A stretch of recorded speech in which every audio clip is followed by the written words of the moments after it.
to be honored. We're going to kick this off with our water resource specialist, Augustine Hahn, who will give us a little bit of background on this North County Water 4th grade water awareness poster contest. Great. Thank you, President Lyons. Before we start recognizing our guests of honor here today, I'll take some time to describe the contest as a whole and then turn it over to President Lyons to recognize the winners. So the North County Water Agency's 4th grade water awareness poster contest is a program that's been going on for some time. North County Water Agencies is a collective of participating water agencies in North County, San Diego. Each agency hosts their own contest and selects their own winners, and all of the winners are featured in the North County Water Agency's calendar, and that is complimentary and also available to the general public at various locations. With that, I will turn it over to President Lyons. Well, thank you. So this is an annual contest hosted by the North County Water Agencies. To kind of jump forward, each of the agencies hosts a contest and selects the winners. So we got a lot of great submissions this year. Students submitted their artwork, and staff reviewed them based on 2 factors. The artwork was reviewed based on demonstrating value of water and artistic creativity. And all staff were invited to vote.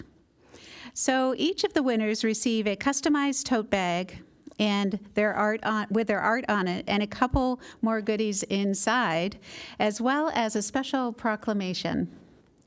And so we want to thank the 4th grade of Ada Harris. All 3 winners are from the 4th grade, and 2 of them are here tonight, and we'll acknowledge all 3. And not only to the children and the students, but to their parents and teachers and principals that helped with this effort. And I want to also note that Superintendent Vincent of the Carter School District is here and a parent of a winner, correct? So did you have the artwork on the slideshow? Would you like to go forward with that? Okay. For 3rd place is Brisbane, and I think that's how you pronounce it, Brisbane Gates. And as you can see, I love water because it's a resource that powers most of the things that I use. Also, it hydrates me for all of my activities. And unfortunately, Brisbane is not able to be with us here tonight. But it's amazing artwork. Thank you. For 2nd place, Lane Miyaziro, thank you. This lovely piece of art, because it keeps people alive, and without water, the world would not be Earth. And that's a beautiful piece. Thank you for your artwork. And then for 1st place, Sydney Johnson. I love water because you can drink out of it, and it is very helpful for sea creatures. It is our job to keep them alive. I would say this one's a little bit kind of more bold and modern looking. And so as a landscape architect, I appreciate the unification of both art and science together. And I think this is art and science together. So thank you so much. What I'd like to do now is ask you to come up to the area. We'll meet Augustine over there, and we'll take a few photographs, and your family can come up as well, and we'll hand you your special prizes.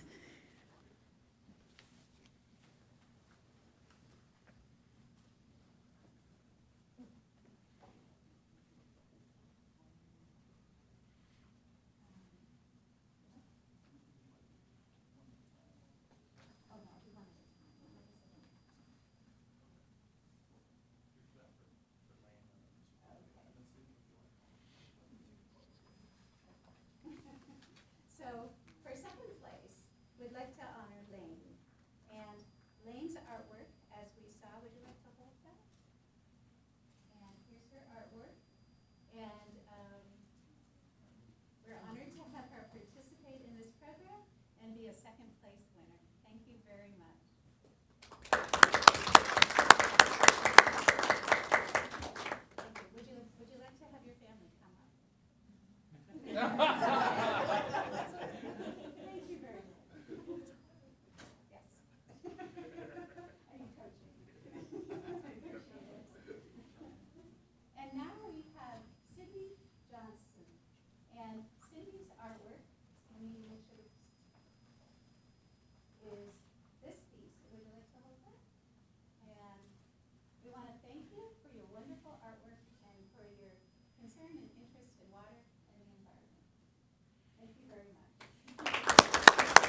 I think so, in the back.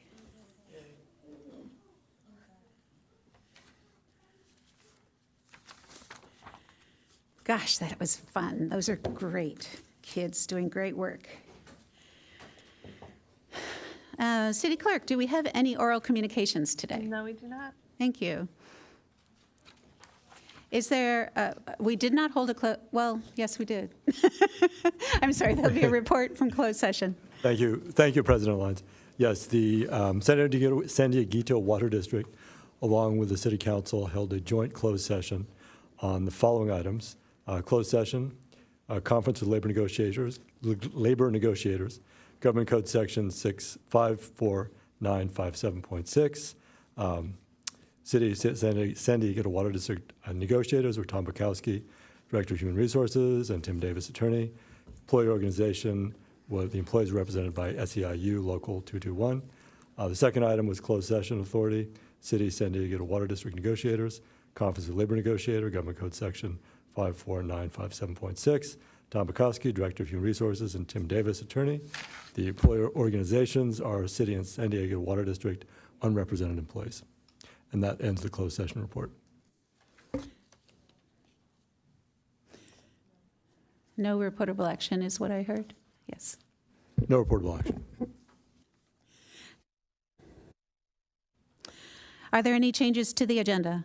No changes to the posted agenda. And then moving to the consent calendar, no items have been removed by members of the public. I'd entertain a motion for the consent agenda. Move approval. I'll second that. Thank you.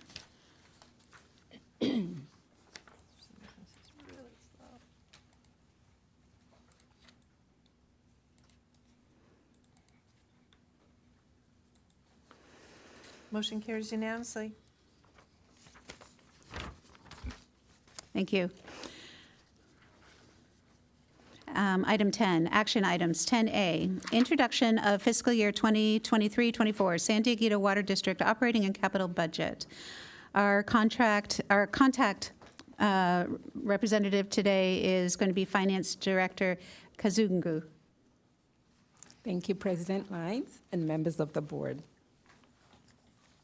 The item before you is an introduction of the proposed 23-24 fiscal year budget and to seek direction from board members, make additional adjustments if needed, and then return in June for the adoption of the budget.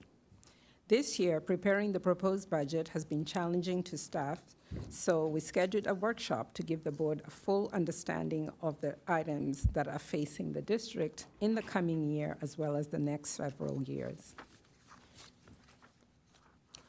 On April 26th, a budget workshop was held and provided the board with the worst-case scenario of the issues that will be impacting the district in FY 23-24 and the years to come.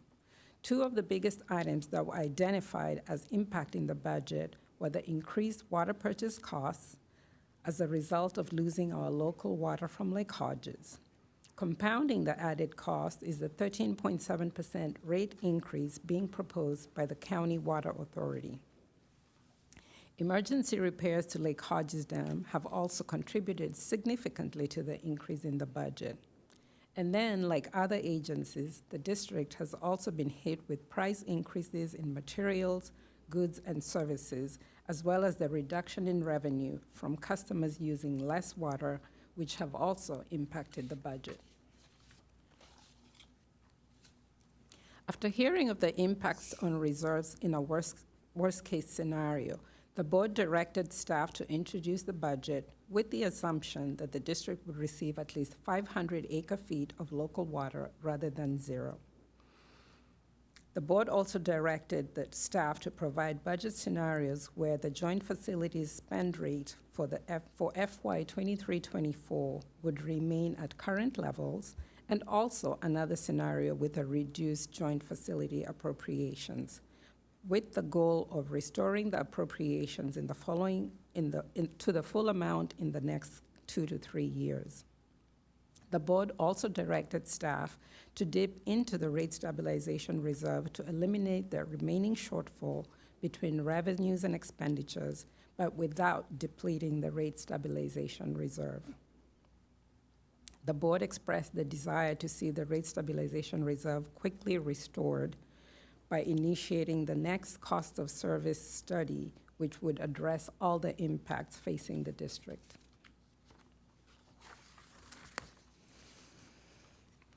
So before you is a chart showing the district's proposed revenues.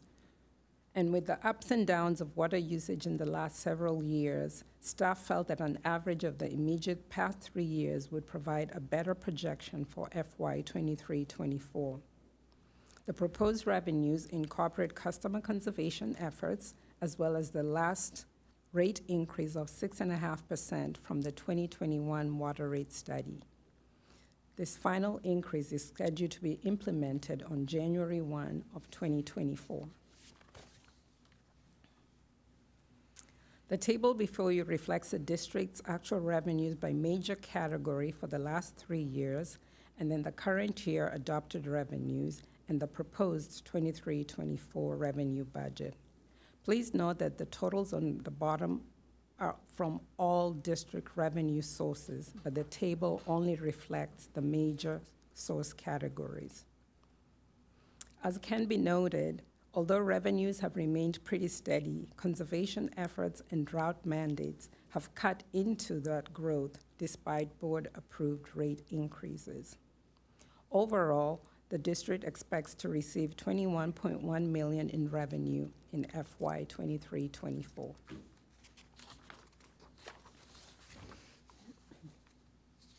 As we saw on the revenue chart, potable water sales at 58 to 61% are the largest source of district revenues and also the most challenging to project. They are based strictly upon customer demand, which the district has no control over. Staff is projecting a decrease in water sales revenue given the current trajectory of reduced demand. The extremely wet winter we've had may affect customer habits, but the governor rescinded the call for a 15% reduction, and warmer weather ahead could impact water demand. This slide shows the remaining categories of district revenues.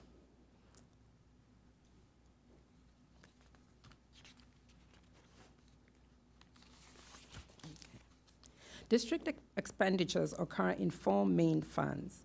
The operating fund provides for the day-to-day operations of the district. The debt service fund provides for the repayment of district-issued debt.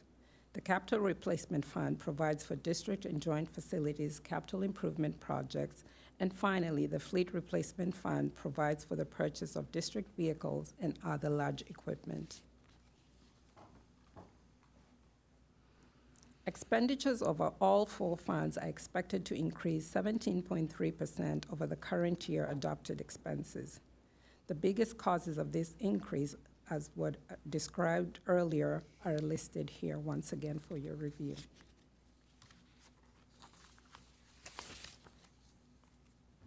Before you is a chart reflecting the district's proposed expenditures by major categories with a full spend CIP. Projected district-wide expenditures would total approximately $25.4 million in FY 23-24. With a reduced CIP spend down, district-wide expenditures of $24.4 million in 23-24 are projected. This would be achieved by reducing the annual joint facilities appropriations by $1 million in the next fiscal year. The district normally appropriates $1.5 million for the joint facilities projects outlined in the Joint Facilities Master Plan. As of the 3rd quarter, the district had $4.8 million in appropriations for those joint facilities projects. This would be sufficient to fund the district's share of FY 23-24 expenditures without additional appropriations being required.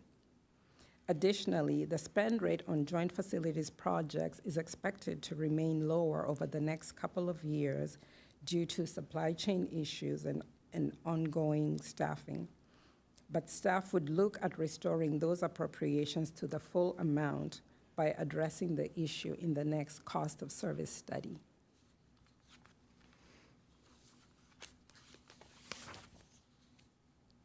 This table shows at a glance the major expense categories and the percentage change from the current year adopted to the fiscal year 23-24 proposed. Water purchases are expected to include 500 acre-feet of local water. As you'll see, water treatment costs decreased significantly due to the loss of local water. Less treatment will be required, even though operations at the Badger filtration plant and its accompanying expenses will continue with the purchase of untreated water from the County Water Authority. As outlined in the Urban Water Management Plan, district demand is approximately 6,010 acre-feet per year. This demand would typically be met with 2,000 acre-feet of local water from Lake Hodges, 200 acre-feet of treated water from the County Water Authority, which is usually when the Badger filtration plant is shut down for its annual maintenance, and the remainder of demand is met with untreated water also purchased from the County Water Authority. With very little local water from Hodges due to the DSOD restrictions, demand would be met with 5,310 acre-feet of untreated water purchases from the County Water Authority instead of the typical 3,810. Adding to this cost is the preliminary rate increase of 13.7% that is still being discussed by the Water Authority Board.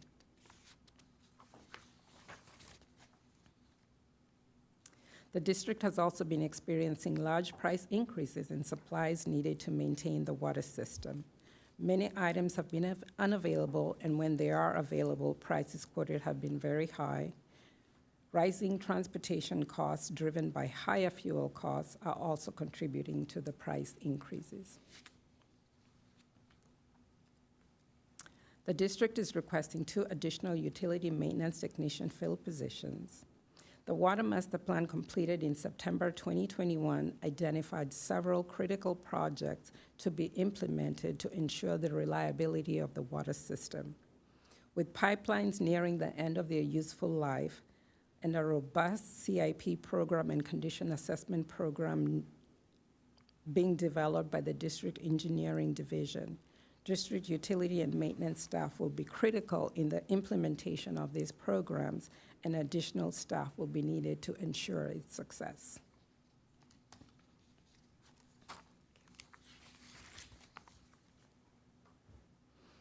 In the capital improvement program, CIP appropriations include the $1.5 million for the joint facilities contribution, or if the board were to direct a reduced spend down, then it would be $500,000 in joint facility appropriations. Additionally, funds have been set aside, $150,000 for joint facilities capital acquisitions, which are operations vehicles and security entrance upgrades at the filtration plant. $200,000 for a new project to assess the condition of the water system. $700,000 for the new Cambridge-Bellevue Avenue pipeline replacement. $500,000 set aside for the long-term Lake Hodges repairs. $100,000 contribution to the water replacement automation set aside, and an additional $100,000 for the next water rate study. Principal and interest payments on both of the district's debt issuances will continue to be made as well. Trustee fees and continuing disclosure costs of about $5,000 are included in the $1.4 million appropriation. And lastly, in the fleet fund, 5 units are scheduled for replacement. They include 3 pieces of large equipment, a bobcat, an excavator, and a vacuum trailer, as well as 2 vehicles.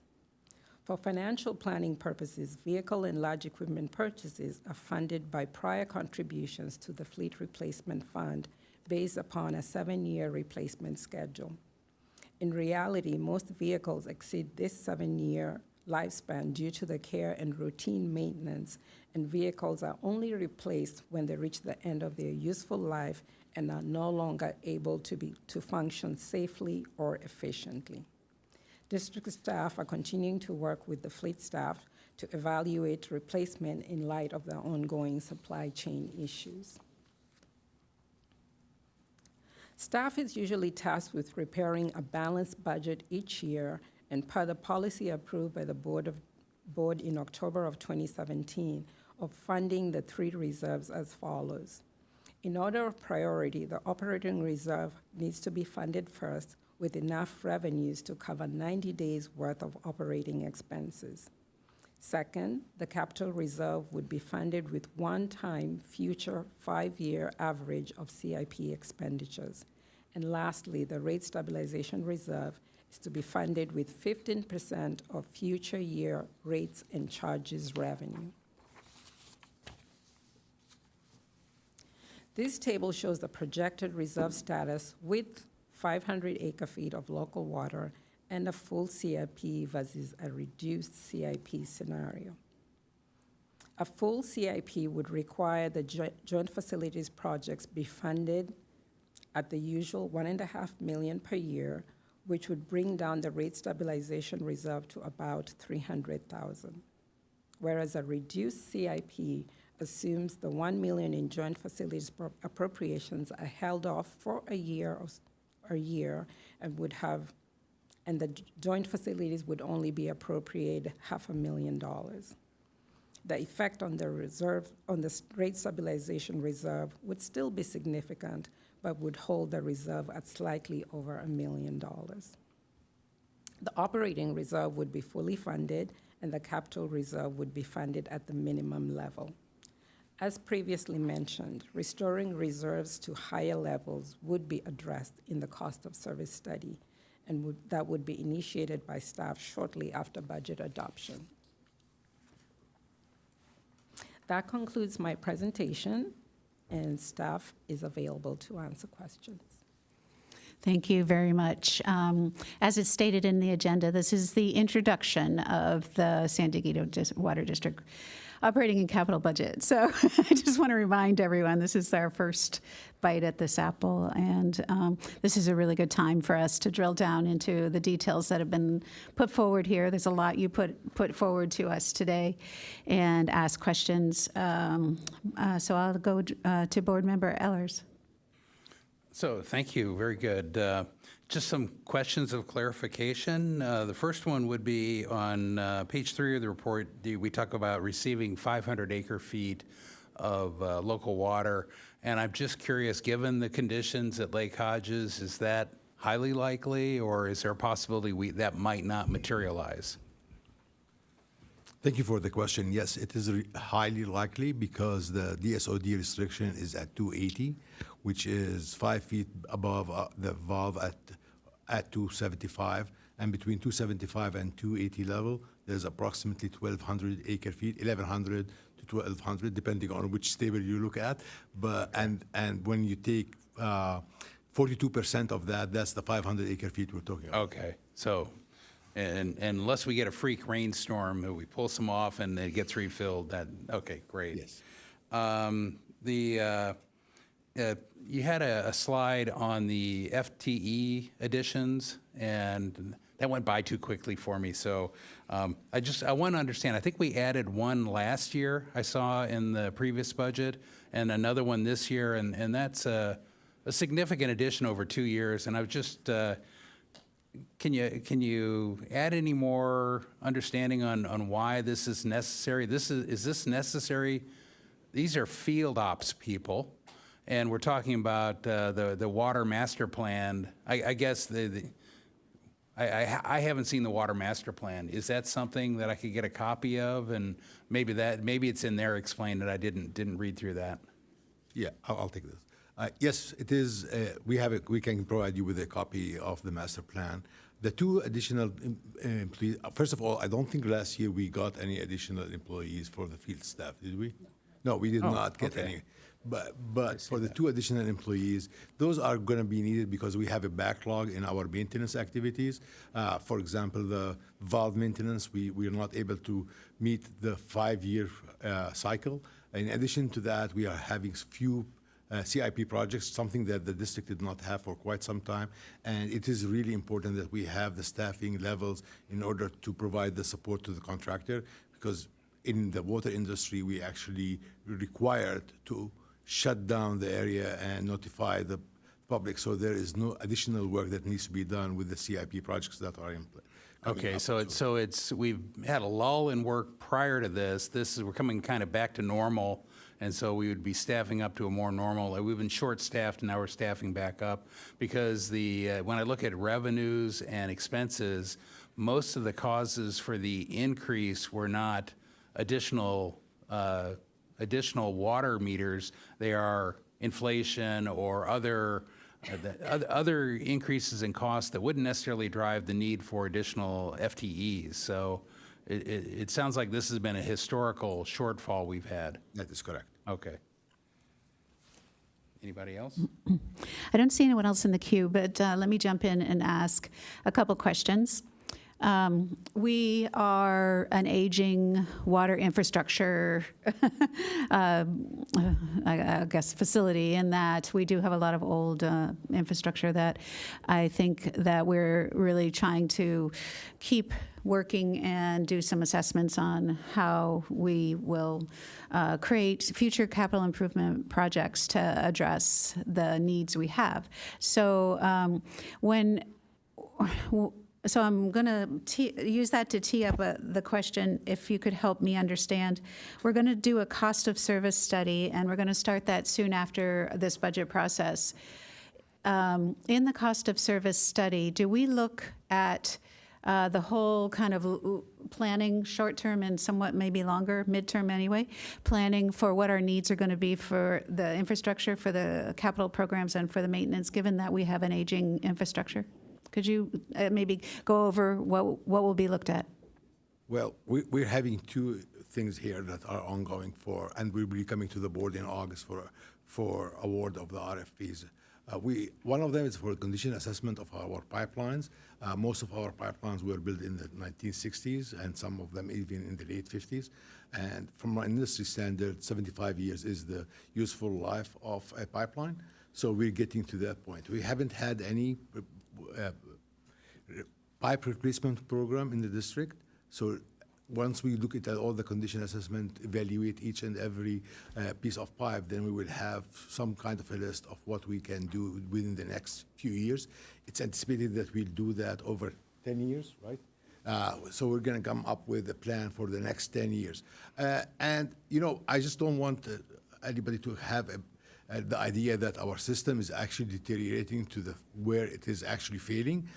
We have, like I mentioned during the workshop, we have one of the lowest rates of main breaks within the nation. It's only 1.2 breaks per 100 miles, which is really much lower than the 2 breaks per 100 miles of the nation. But it's time for us to actually get to plan so that we don't have our future generations come in and start having double-digit increases in order for them to address the CIP programs that are in place.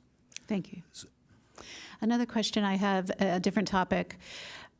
When I look at what our funds are, where we put things, how we built our rate stabilization fund over the years, why we have a rate stabilization fund, I see that. I see that, and I see that we're looking to use that to stabilize ourselves during this time when we're predicting higher expenses than we have revenue. A couple questions on this. Is there anything in our definition of a rate stabilization fund that we should, that would not allow us to do this? I'm assuming that am I understanding our rate stabilization fund correctly? That we're using it to stabilize, we will access it, we're proposing in this proposal to access it to stabilize our rates. I mean, it seems obvious, but I want to ask the question. You're absolutely correct, President Lyons. When the board adopted the reserve policies back in 2017, the rate stabilization fund was defined as specifically being created for two things: to stabilize rates for the district customers in the event that a huge rate increase was required, and secondly, to stabilize basically district operations in the event of higher water purchase costs. And that is exactly why we're proposing to use the rate stabilization, because the second thing is applying right now. Thank you. Thank you. Another question it looks like your proposal that maybe you could go back to the slide where it says how the rate stabilization fund might change given different scenarios. Could you explain that a little bit? I think I misunderstood when you were explaining this chart right here and how the difference in these access to the rate stabilization fund is. Could you explain that? So the proposed budget that's been presented to you has more expenses than revenues. And so in order to meet that shortfall, we would have to dip into the rate stabilization fund because the other two funds are specific for what they can be used for. The operating reserve needs to be there for at least 90 days, and it's typically there in the event of a natural disaster and we're not able to bring in money like we typically are able to. So then we would tap into the operating reserve, and that's why that is the highest priority to continue operations. Similar also to the capital replacement reserve, that needs to be available so that those capital projects can continue. The rate stabilization was created basically to assist customers if they're not, if we were to come back from a water rate study that maybe wanted double or triple digit, well, hopefully not triple digit, but double digit rate increases, and we wanted to soften the blow on our customers, then we would tap into the rate stabilization reserve, or as I indicated earlier, if the district was suddenly hit with major expenses that it wasn't expecting that are outside the norm. And typically those would be just the water purchase cost because that's the biggest expenditure that the district has. So in terms of these reserves here, what's shown on this chart is what would happen to the rate stabilizer. As you'll notice, the other reserves do not change. But the rate stabilization reserve, because that's the only one that we can tap into, if we were to continue as if everything is normal with a full CIP, then the rate stabilization would tap into that and bring it down to $330,000 from the current 2.6 that it's currently at. If we were to soften it a little and reduce the appropriations for our joint facilities, instead of funding them fully, just fund them only to a certain extent, then that causes us to not have to dip into the rate stabilization as much, and we would still maintain a balance for other needs if necessary. I just get a little confused, and I hope you can help clarify in that. Maybe it's just the way that we've compared the rate stabilization to our CIP. It almost looks like we're using rate stabilization to make a decision about funding our CIP. And I don't know that we're intending to say that, but this chart makes me wonder about that. We're not funding the CIP with our rate stabilization. In fact, I think that's the point that I was trying to make, is we're going to dip into the rate stabilization fund, but immediately begin the cost of service study so that we can replenish that rate stabilization fund before anything worse were to happen. I think that's a fair answer. Thank you. Are there one more question, and then I see we've got. Actually, I'll defer to Vice President Kranz at this point. Okay, thank you. We had a joint facilities meeting the other day where a presentation on the possibility of purchasing solar panels for the RE Badger treatment facility and the San Diego Reservoir was presented, and there is they took action to preserve net energy metering 2.0 for that project. So we're kind of on the clock at this point. How does our participation in the purchase and/or construction of that project fit into our budgeting? As you know, during the previous years, we have been allocating certain amount of money towards the joint facilities. So we have currently a fund that has few $1 million. I don't really know exact how much. We have $4.8 million in there. And the project that you're referring to, if I recall correctly, the initial cost is $2 million. And based on, and I don't really know if it's going to be implemented next year or the year after, depending on the feasibility study that they're going to be conducting. So that will be included in our cost of service study, but we will be able to participate for the feasibility study cost and the project before it's built. But we will be including that as part of our cost of service study, although we do have the money if we are pushed in order to get it done in a shorter period of time. And yeah, that's great to hear. There were some benefits to that for the district financially. Not necessarily up front, though. It takes a little bit of time to realize those. But I want to make sure that whatever we're doing with, especially the rate study, has that plugged into it. So, yes, when we do the rate study, we include all the different projects and what the savings are going to be, and we're going to go back and replenish the rate stabilization fund, which is excellent. Thank you. Priority. I'll pop back in then, seeing no other speakers in the queue, and ask if there's any consequences to slowing down our CIP implementation. I think that sounds like a smart thing for us to do. It's slowing down anyway, just because of the market conditions.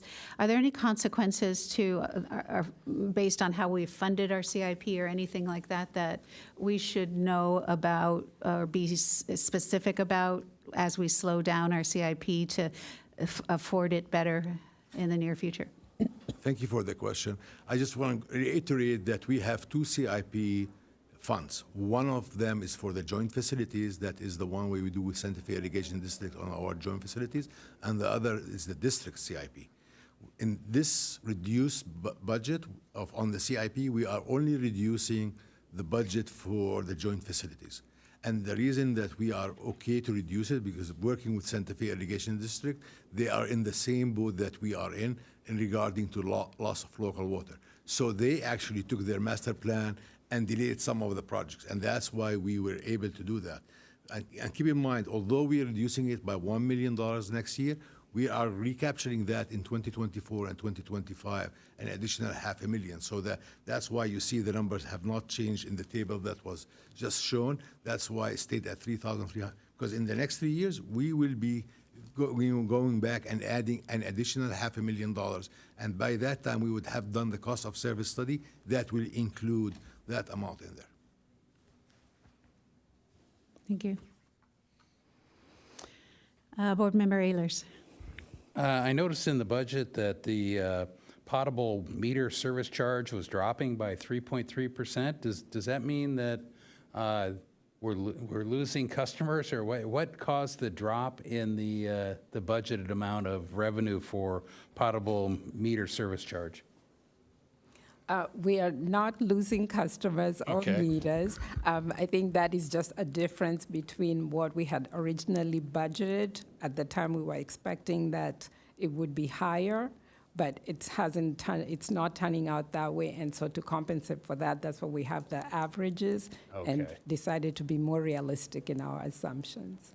Okay, good. And do we have a count of how many meters we added in the last year? I mean, and probably as a ratio to the overall number of meters, how many customers do we have, and what, roughly? I'm not looking for exact numbers. Sure. Yeah, we do keep track of those numbers, and we could pull that report for you, but we do have around 12,000 service connections. And any idea, I think somewhere in the budget it said something about adding 20 to 30 a year was typical. Does that sound ballpark? So pretty small percentage growth is what we're seeing. Yeah, we have a very built-out system, and so, yeah, Okay. I think that's a safe assumption. And given that, I will follow up with a kind of more theoretical question, and that that's being talked about a lot in the water industry these days, and that is that, and you touched on it, in that we're reducing the amount of water that's being sold, and that's our primary way of revenue, gaining revenue. That's through conservation, and this year especially, it's because of a lot of rain. So we're reducing the amount of water that's used, even though we may be increasing numbers of services. So given those two pieces of information, I wonder how is best to look at the future for how we bring in revenue based on our expenses. If our revenue is going to trend less, then our expenses need to trend less, and it's a bigger topic being discussed across the county water district as well. So if you don't have anything to share, that's okay, but I just wanted to throw it out there. It's just there are so many pieces to that puzzle. I mean, it could be raining. We could go back to drought. So it's a year-by-year basis. When we did the master plan back in 2021, if I recall correctly, we actually reduced the amount of demand from 7,000 to 6,010 because of the trend that we have been seeing. And we are at that location, and that's what we actually provided to the County Water Authority as our demands for years to come. It will increase only slightly until 2035. But this is a very good question, and you know, it's very hard to answer. You have anything to add to that, Augustine? I'll just add that, I'll just point back to the governor's California water plan that he released not all that long ago. And I think that this is a fundamental challenge that water managers are facing all throughout the state, is how to deal with our changing climate and, what's been described as weather whiplash. Our traditional paradigm of having snowpack in the wintertime and having that melt in the spring and using that water in the summer is being upended as we speak. And so, the governor planned for data-driven water management, more storage above and below ground, and also to keep in mind water affordability. And so, this district definitely plans to walk in those steps. Thank you. Any other questions? All right. Thank you. We'll receive this item. Let's see. So the recommended action is either to receive the draft of the 2023 San Diego Water District budget, and number 2, review and discuss the information. Number 3, provide direction to staff in anticipation of budget adoption at the June 21st board meeting. Okay. Do we need to actually vote on that? No, I didn't think so. Okay. All right, thank you very much. Okay, just one question regarding the direction to the board. It's fine to go ahead and reduce the capital improvement projects for joint facilities by $1 million in order to address that, so that when we come in June, we can adopt the budget. I just want to make sure Yes, that you're providing us. Was that a thumbs up, board member Ehlers? If you do, they need a vote on that is the only question. I think they just would like direction, and I'm in favor. Yeah. There's some yeses across. Yeah. Okay. Just to follow up, when we come for adoption of the budget, we will just be presenting one scenario. Yep. Yes. Thank you. Thank you. Next is informational items, and we have none. Item number 12, board member reports pursuant to AB 1234. Anything to add from across the board members? Done. Nothing? Yeah, just a quick one that at Tuesday's San Elijo JPA meeting, we authorized a private loan of up to $10 million for some exciting new storage, recycled water projects that we plan to be doing in the coming years. And we were able to get close to $6 million in grant funding to add to that $10 million. So it was a big, exciting meeting. Yeah, that sounds Yes, great. And we had that joint facilities meeting where we talked about solar. We also talked about a number of other initiatives that the joint facilities staff are working on.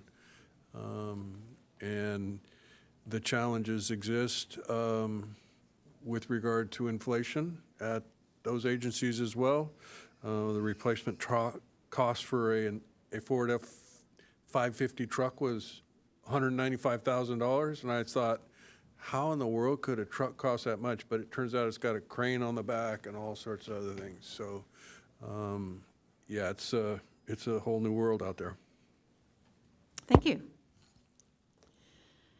Next item is general information, staff status reports. General Manager, do you have anything to update or report? Just one item, very quickly. Actually, I just received the text in regards to yesterday night from City of San Diego.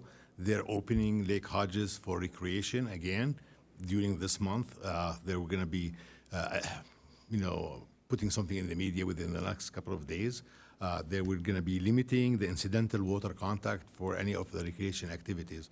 So exactly what the details are, I have not received that. So I just want to let you know that Lake Hodges will be opened again for recreation, just in case any of our customers are actually interested in utilizing that. Thank you. Okay, very good. Well, with that, we'll adjourn. I think we should sell those tote bags to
All right, good evening. I would like to call to order this meeting, regular meeting of the Encinitas City Council for Wednesday, May 17th, 2023 at 6 p.m. And if the clerk would please call the roll. Councilmember Blackwell? Here. Councilmember Ehlers? Here. Councilmember Hinsey? Here? Deputy Mayor Lyons? Here. Mayor Krantz? Here. Record And- will show that all members of the city council are present this evening. Okay, thank you. And with that, if you'd please rise and join me in the Pledge of Allegiance. Ready? Begin.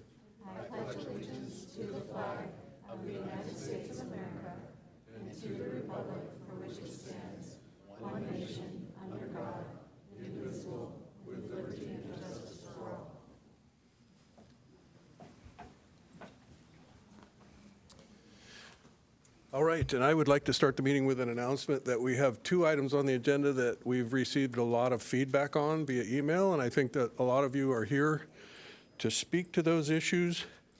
And in the interest of meeting management, instead of having 3 minutes each, you're going to have 2 minutes to speak. So if you need to pare down your speech, if you've prepared something, I'll give you a little extra time to do that. And the same would be true if normally would have time donations for a total of 9 minutes. It will be for 6 minutes instead. So with that, we'll move on to special presentations and proclamations.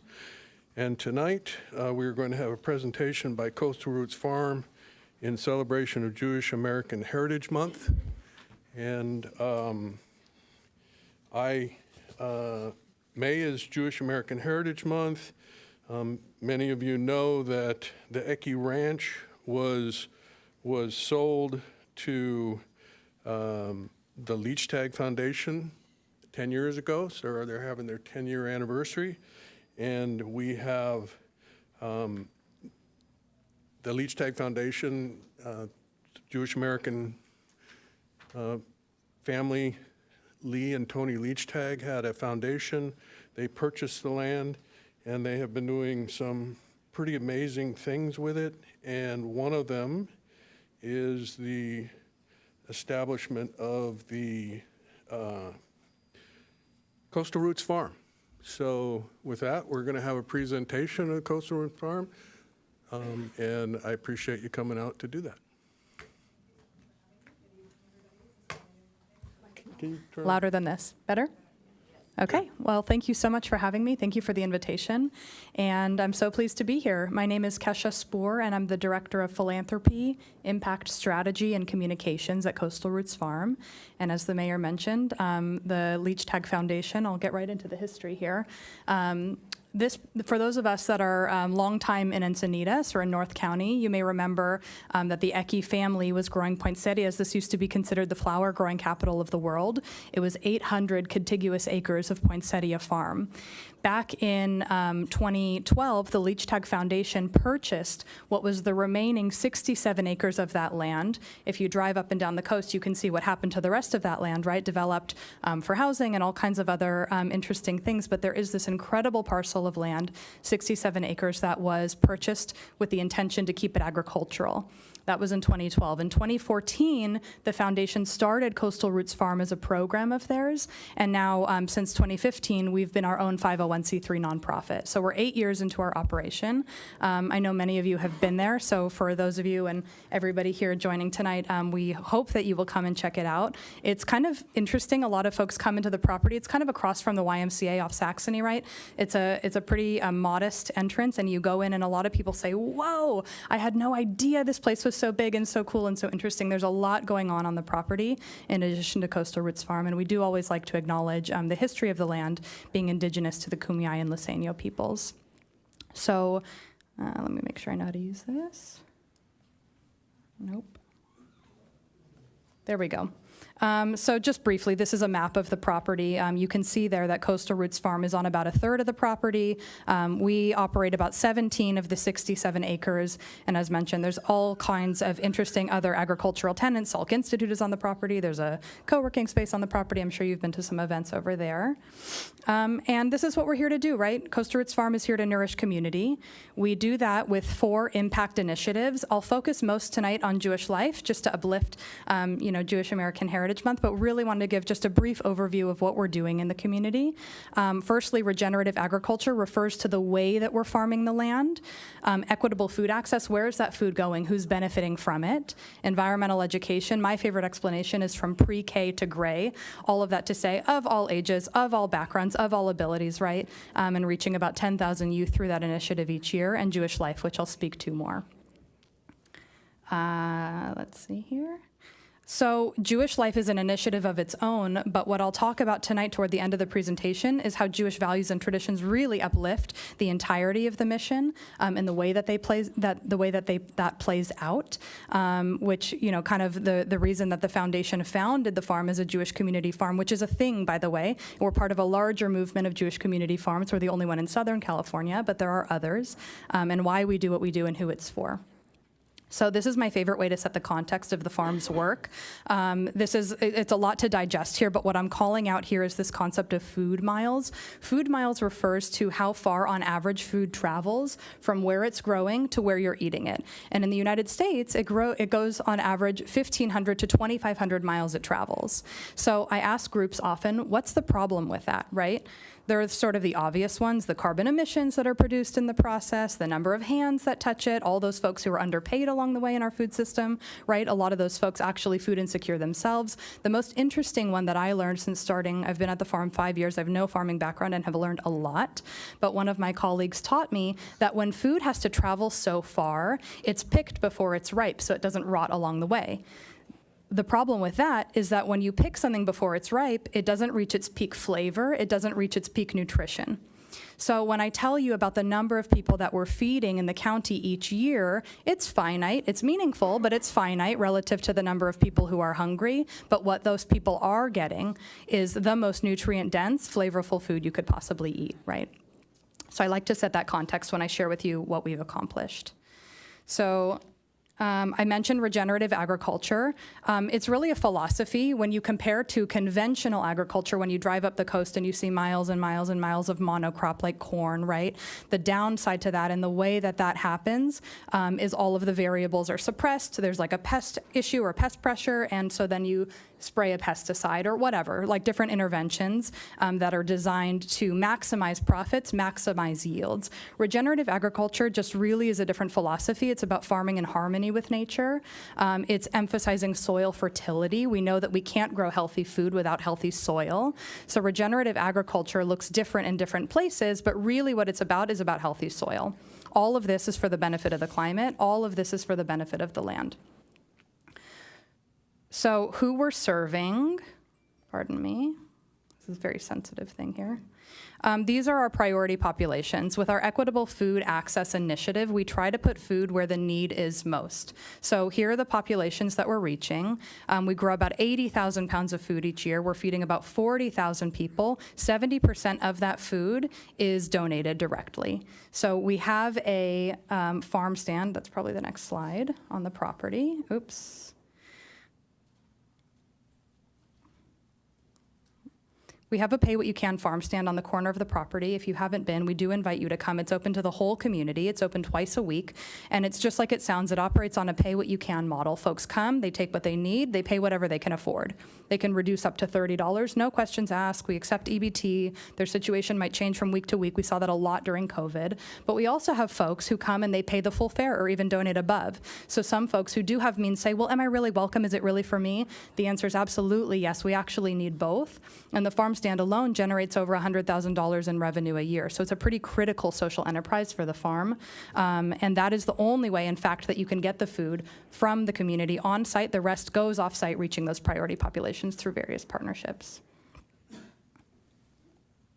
So a couple of high level numbers, you can look at thousands of pounds and hundreds of thousands of people and whatnot. It's kind of a lot to digest, but just to show you what we've accomplished in the 8 years. And we're really only getting started. 8 years is pretty young for an organization, and we intend to continue that work for a long time. So I want to go just, if you look quickly again, these are our 4 impact initiatives. These are the high-level numbers as it pertains to how we grow food, who's receiving it, and I'll move on now to the programmatic piece of our work.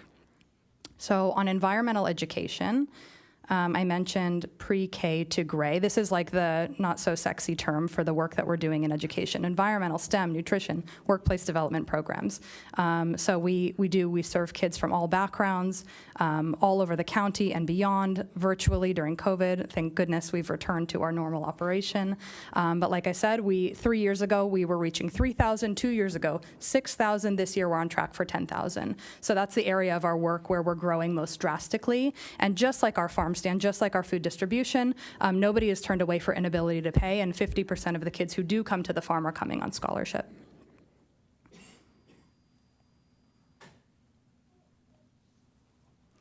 So this is just a snapshot of our website, just to sort of summarize all of the ways that you can experience the farm. You can come to the farm stand. Nature Play is for our youngest friends. We have camps, we have school groups, we have farm tours, and so on and so forth. So it should be pretty easy to find, and we hope that all of you who are here will find yourselves plugging into something that resonates with you.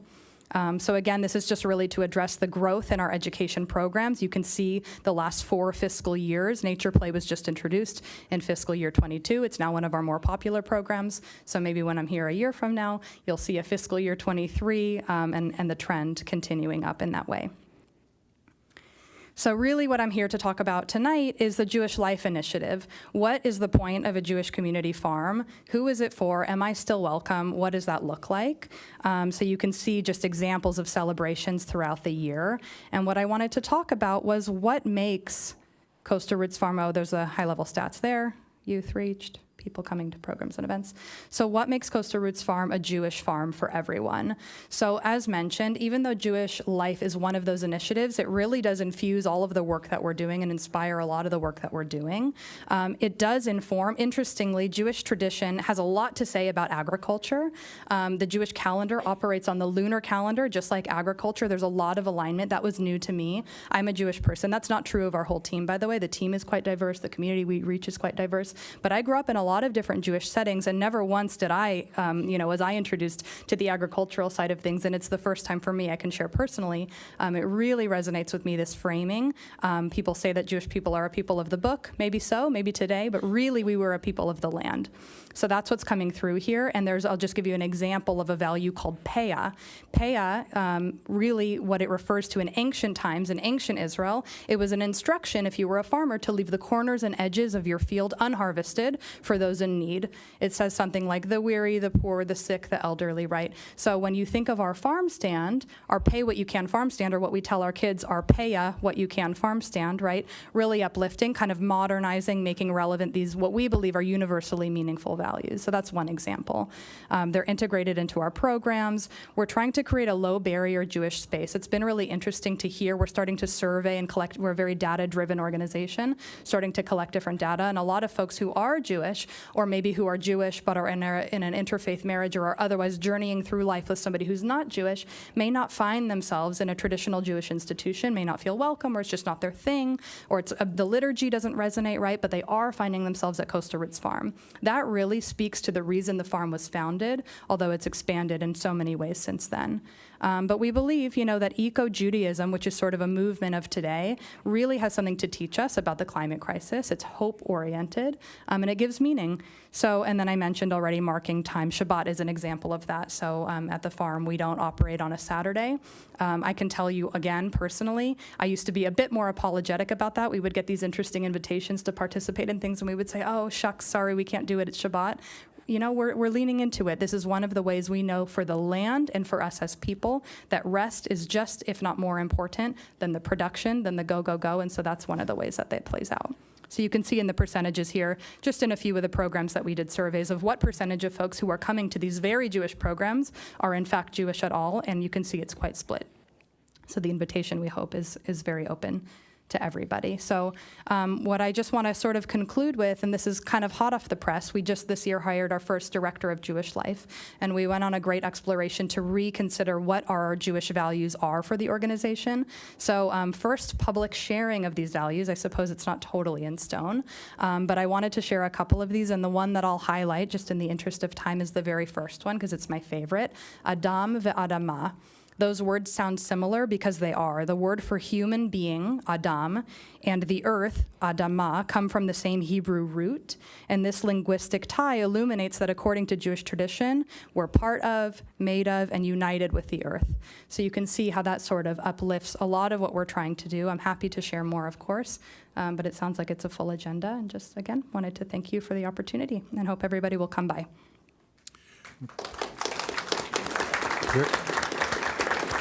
Thank you, Keisha. There is a question for you? It's not a question, actually, it's a comment, and it's to thank you for inviting us to all the events that go on at the farm. It's always a wonderful time, and I happened to attend an event earlier this spring, and I had been struggling to find daycare for my daughter, who was only 6 months at the time, and I would have had to get her on the daycare list before she was even conceived if I was going to get her in daycare that young. Yep. And it was at your event that we connected with a family who has a daycare here in Encinitas, and they were able to accept her. And awesome. It's a Jewish daycare, and so we're learning lots of words in Hebrew, and it's just because of you opening the space to the community that we got to take that advantage, and we're very grateful. So that's thank you great. for that, and Yeah. for all the other wonderful things Thank that you you. bring Thank to you the for community. And my story briefly is that I was raised Catholic, 7 kids in the family. My mother loved the play Fiddler on the Roof, so we had the soundtrack. So she used to gather her kids in the living room, and we used to perform and sing to the soundtrack. Yep. And just this last holiday season, there was a sing-along playing of Fiddler on the Roof at the farm, and so I attended that, and there were 200 of us or so that were singing along to Fiddler on the Roof at, A new at tradition. the Coastal Roots farm there. So Totally. very enjoyable, and I appreciate all the work that you're doing, and I wish you continued success. Thank you. And while we're on the subject of Jewish American heritage, I can't help but mention that unfortunately anti-Semitism is on the rise, and that the people of this community, I believe, very strongly oppose anti-Semitism. And so my ask would be that as a community we continue to speak out against anti-Semitism. So thank you very much. Yeah, thank you. I think that's one of the unintended benefits of the work that we're doing, and in a very inclusive way, is that we are all safer if we spend time together, get to know one another. So we're grateful to be doing that at the farm. Very good. Thank you very much. Thank you. Take care. Okay, moving on to oral communications. Yes, Mayor, we do have 5. I'll call you 3 at a time, and just to remind you, you have 3 minutes, and this is to speak on items that are not listed on the agenda. First 3 speakers, Gary Murphy, Mark Wilcox, and then Trina Priest.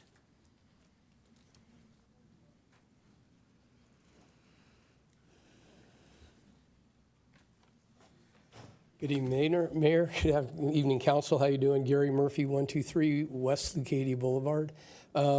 Came here tonight, found out some things while I was here that I was going to talk about. I know you're putting in the 60-inch pipe at the north end for drainage in Leucadia, and I was informed tonight by the mayor that the 24-inch that's already been installed will be connected, which will eliminate a lot of the problems. But there are other problems that come along, so I realistically know you're getting ready to do the budget, and I know we don't have a lot of money this year. It's kind of slim, but we need to start putting money away for storm drain projects for the future, not only for Leucadia, but for the whole city. You guys have a whole room filled tonight because of storm drain problems. We just haven't done any good big studies in a long time, but we need to really look at how we can store water, slow it down. I've got some, you know me, I'm always trying to fix something. But the bottom line is that you guys have the power to ask the city manager, to ask the engineering department to work with the community if there's anything that anybody in the community knows, to try to work so we have all the facts and the knowledges. I know every report because I've written reports since Barrett, which was done in '95. I did all the Barrett's, Wayne Pasco, I did the Rick Engineering, I've done Tetra Tech, I've done Q3, I just read that report. And the point that it boils down to is there's a lot of good knowledge there, but it always goes back to the city engineers are advising a lot of these consultants. Well, I've been doing this for 25 years, and I know where every broken pipe is, where everything has been disconnected and where things haven't been. And they're just not really listening to me. I wish they would. I've offered it to Catherine when she was a mayor. She absolutely didn't want to hear me, and I've tried to get it across to a few of the engineers. I had two, Kip Hefner and Ed Dean, that worked with me, and I think we came up with some good projects. We're kind of stopped in the middle of it. So back to this is listen to the community, learn what they know, because some of us have more experience than some of the people who have just been hired. And I feel like I've had that, and I've been in front of the council since '93 talking about Leucadia drainage, and I'm tired of them pumping dirty water over the bluff, and I was the one that lobbied that pump. And so it's my fault that we're pumping dirty water over the bluff, and I want to fix it because I'm the one that caused it. And that's been a real passion for me to do. But I ask you tonight, the budget's coming up. Please put a little bit of money away. I'm not asking for a fortune. And at the same time, if the city manager and the head of engineering would like to at least listen to us, I'm willing to work with you. And Tony, you and I have worked a lot together, and I've worked with a few other council members. Bruce has been working with me lately. And we all know there's stuff here that can be fixed and get us through a lot of stuff. So let's take the time to think about what I just asked you. And I know it's a big agenda. I shouldn't have stayed here for 3 minutes, but you have a great evening. Thank you very much for your time. Bye-bye.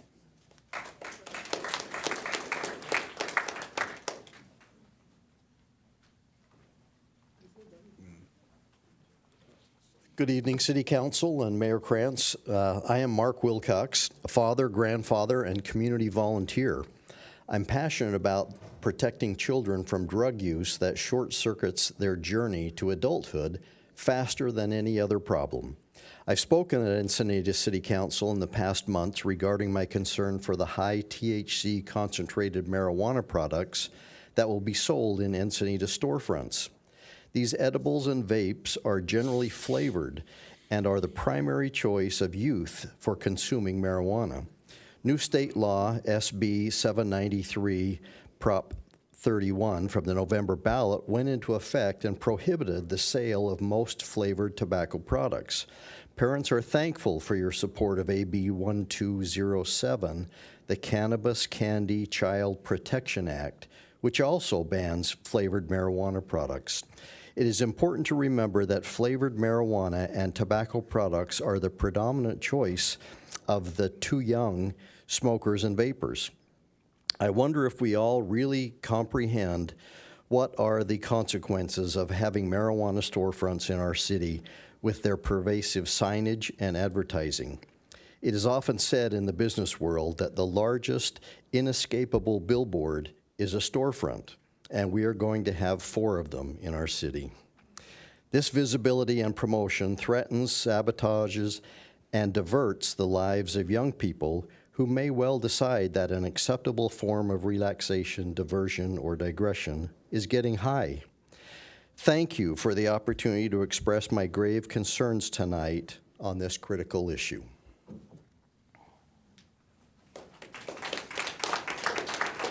Next speaker is Trina Priest, followed by Hilton Sachs, and then Raul Villamar. Good evening, Encinitas City Council. I'm Trina Priest, a middle school educator and a parent of 3 teens. I often work with San Diego Alliance for Drug-Free Youth regarding youth programs. I came tonight to applaud your City Council for your letter of support for AB 1207. In fact, San Diego Alliance just heard that their request for the Board of Supervisors to provide a letter of support was approved for next Tuesday's meeting. So this morning, the LA Times editorial wrote this opinion piece entitled, "Why Does California Allow Cannabis Edibles That Look Like Kids' Snacks?" concerning AB 1207.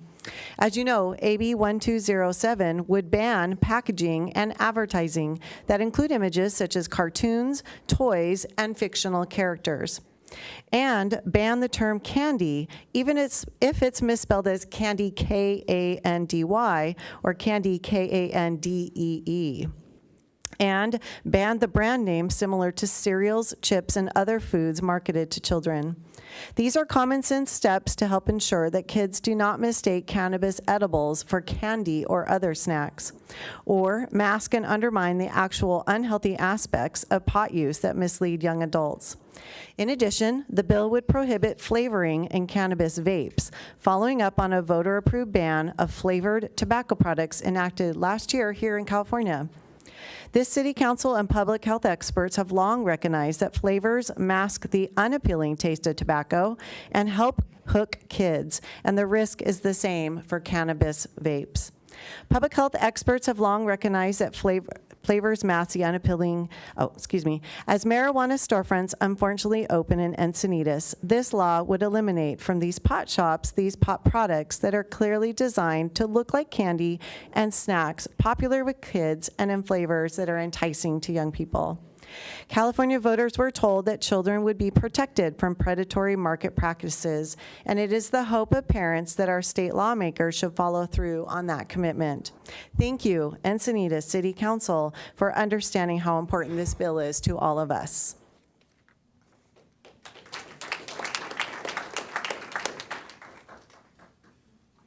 Good evening.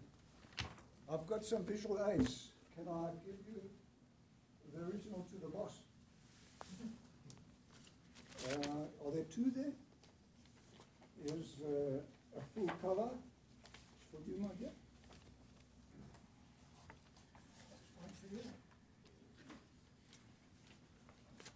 One for you. Sorry. One for you. And I better keep this one for myself. Sorry. Oh, I've got one. Thank you for the time, guys. So, just as an opening statement, I found this piece of art by accident. I'm introducing a new puppy to the area, some of my favorite walks in Encinitas. I'm a long-time resident since 1989. I'm not from Nebraska. I'm from South Africa. I got dragged into the bushes after my dog chased after a squirrel with a donut remnant from the picnic table. When I gathered ourselves together, I was confronted face to face with the sculpture. I was amazed. It was a wonderful piece. I couldn't understand why I'd never seen it before. Amongst my peers and amongst my family, I'm the one that sees it all. Mr. Observant. Anyway, I just wanted to say that the reason I never saw it is because it's hidden away. We can all agree that the placing of public art has a multitude of reasons, but all of those are mute if the art is not seen. And so here we can go to my storyboard. I termed it the subject, ineffectual placement of public art. The object, a bronze casting sculpture, the title of which is Humanity. The location is the J Street Park and Ocean View. There I've got an exploded picture of the detail in it, if one got to experience it. First impression of the park from the top of the J Street stairs is the second page. There beyond in the trees is the sculpture. If you're a little long-sighted like me, it looks like a cut-off palm tree stump. Further into the park, the focus turns to the next set of stairs, so you're not looking at it anymore. The handicap access on Sea Lane Drive has it totally obscured behind the tree. Peekaboo, there it is, just as you get a little closer to the side of the tree trunk. View from under the big tree, art well camouflaged. View from the main trafficked area, the ocean view with the focus. You can't see it. Obstacles in the way, picnic tables, no handicap access. The bronze sculpture Humanity has written on the top of it, one touch forever connects us with humanity. The cylinder symbolic of the circle of life. The front, if there is a front, the back. The front from the landscaping, the back from the bushes. It's a shame that this is a metaphor for maybe humanity lost. I hate it's not so. Thank you for your time. Thank you for the bringing this to our attention. And I think there's probably some history to why it was installed there, but I will work with the city manager. Yeah, unfortunately, it might be a little bit of a touchy subject because evidently the donors of the piece had chosen that spot themselves. Yes, so However, so if one approached it delicately with handicap accessibility in mind, Well- and maybe the picture of a family man or woman holding their child, Yes. actually engaging with Yes. it, might give us the what I was opportunity going to to tell you smooth is that that out. we'll look into all that, and then I will also point out to all the artists in our community, sculptural artists, is that there is an RFP available through our website. There are 5 really good locations for sculpture that we're going to be displaying some art. And so we're working to add 5 new sculptures to our city. Yes. And you gave me the opportunity to promote that by coming Yes. tonight. So thank you very much. Well, just as a postscript, I'd like to say that the other advantage of the bronze is that, Okay. unlike a Okay. painting, it All can right. be touched. Busy it meeting has a tonight, so I'm tactile going to have nature. to cut you off. Thank you for coming tonight. Thank you.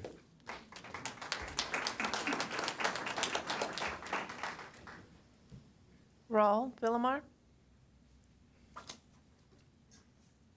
Is he here? I don't. He was here. One more time, Raul Villamar?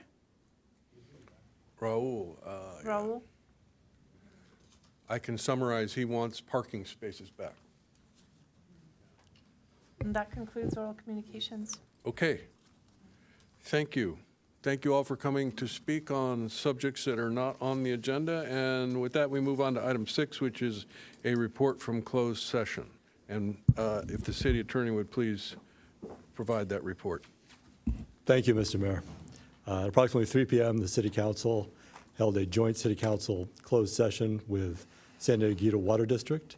They met on 3 items. The first was closed session authority, conference of labor negotiator, Government Code Section 54957.6, labor negotiations, city represented by Tom Bukowski, Director of HR, Tim Davis, labor attorney. Employer organizations were SEIU Local 221. Second one, conference of labor negotiation, same government code, same agency negotiators. The employee organizations were the city and San Diego Water District, unrepresented employees. The last item was a closed session held with City Council only.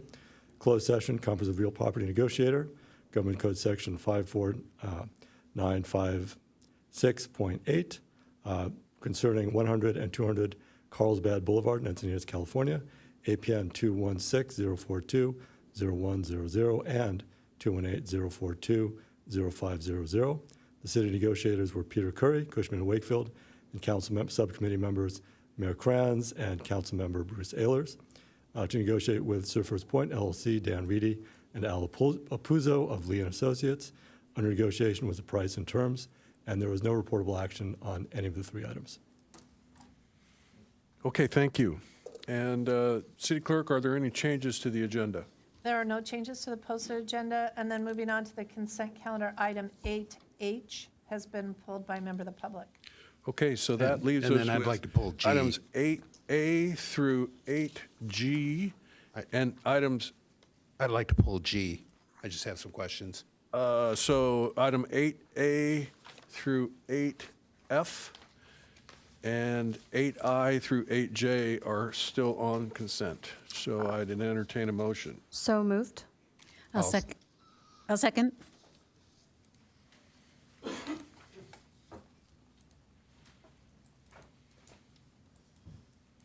Motion carries unanimously. That takes us to item 8G. Well, before we go to G, let's do G. Do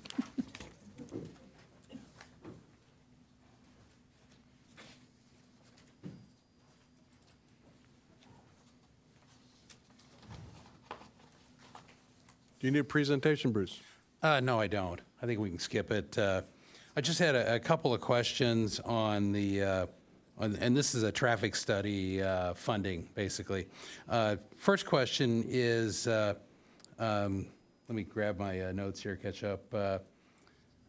From the, is mode shift an input or an output from what we're proposing? In other words, will we get an estimate of what mode shift we expect to see, or are we actually putting assumptions in and giving them to the contractor to do the study?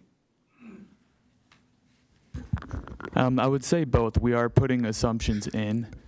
We're working with the consultant Fair and Peers and Sandag staff right now to update the assumptions, make sure the land uses are all current, and then the output will give us updated model run outputs based on those assumptions. So both was not an answer I expected. So we'll give them certain assumptions of over time what the mode shift might be from vehicle to pedestrian to bicycle, or is that something we expect to get as a result of them running a simulation using the standard models that they're running? Yeah, sorry, understood the question. Yeah, the assumptions that we are giving in the input are land use assumptions, so the mode share would be an output. Output, okay, great. On kind of the same question relative to electric vehicle and carbonless vehicle adoption, is that an input? In other words, do we have some assumption we're giving them, or are they going to give us a prediction of what percentage of cars will be carbonless, electric vehicle, hydrogen, whatever, over time, and what effect that will have on vehicle, well, not on vehicle miles traveled, but on greenhouse gas emissions? In other words, as the percentage of carbonless transportation goes up, our greenhouse gas will be mitigated, but our vehicle mile, which is the main point of this study we're doing, could be high, but it could be 30%, 50% carbonless, so, win-win. I'm just curious where the assumptions come from for that, or is this, again, something they will report back to us on? So this traffic modeling won't take that into account. So the traffic modeling is for the VMT analysis, Okay. Primarily, yeah.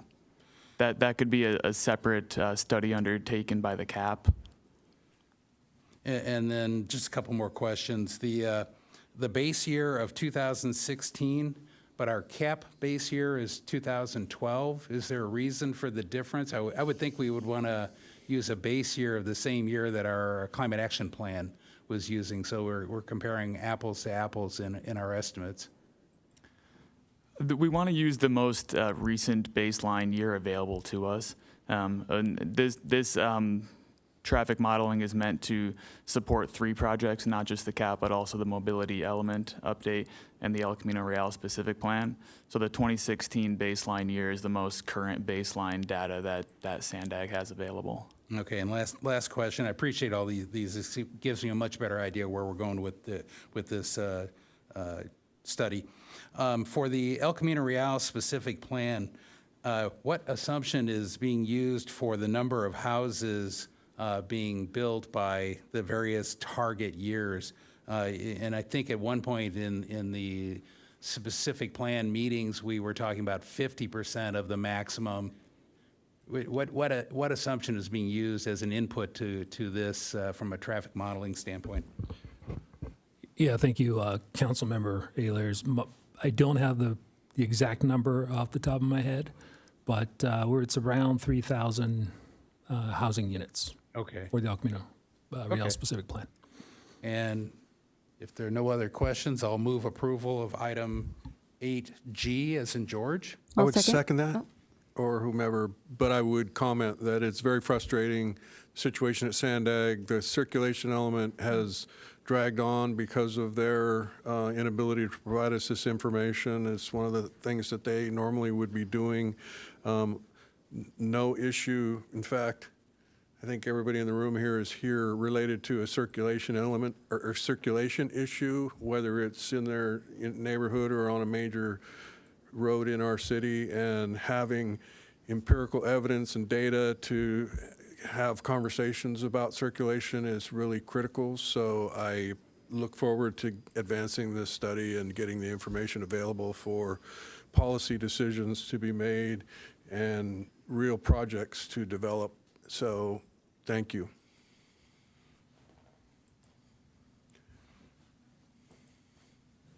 Motion carries unanimously. That now takes us to item 8H. We do have two speakers, Jeff Vaccaro and Rick Leon. Would you like a staff report first, or you just have comments?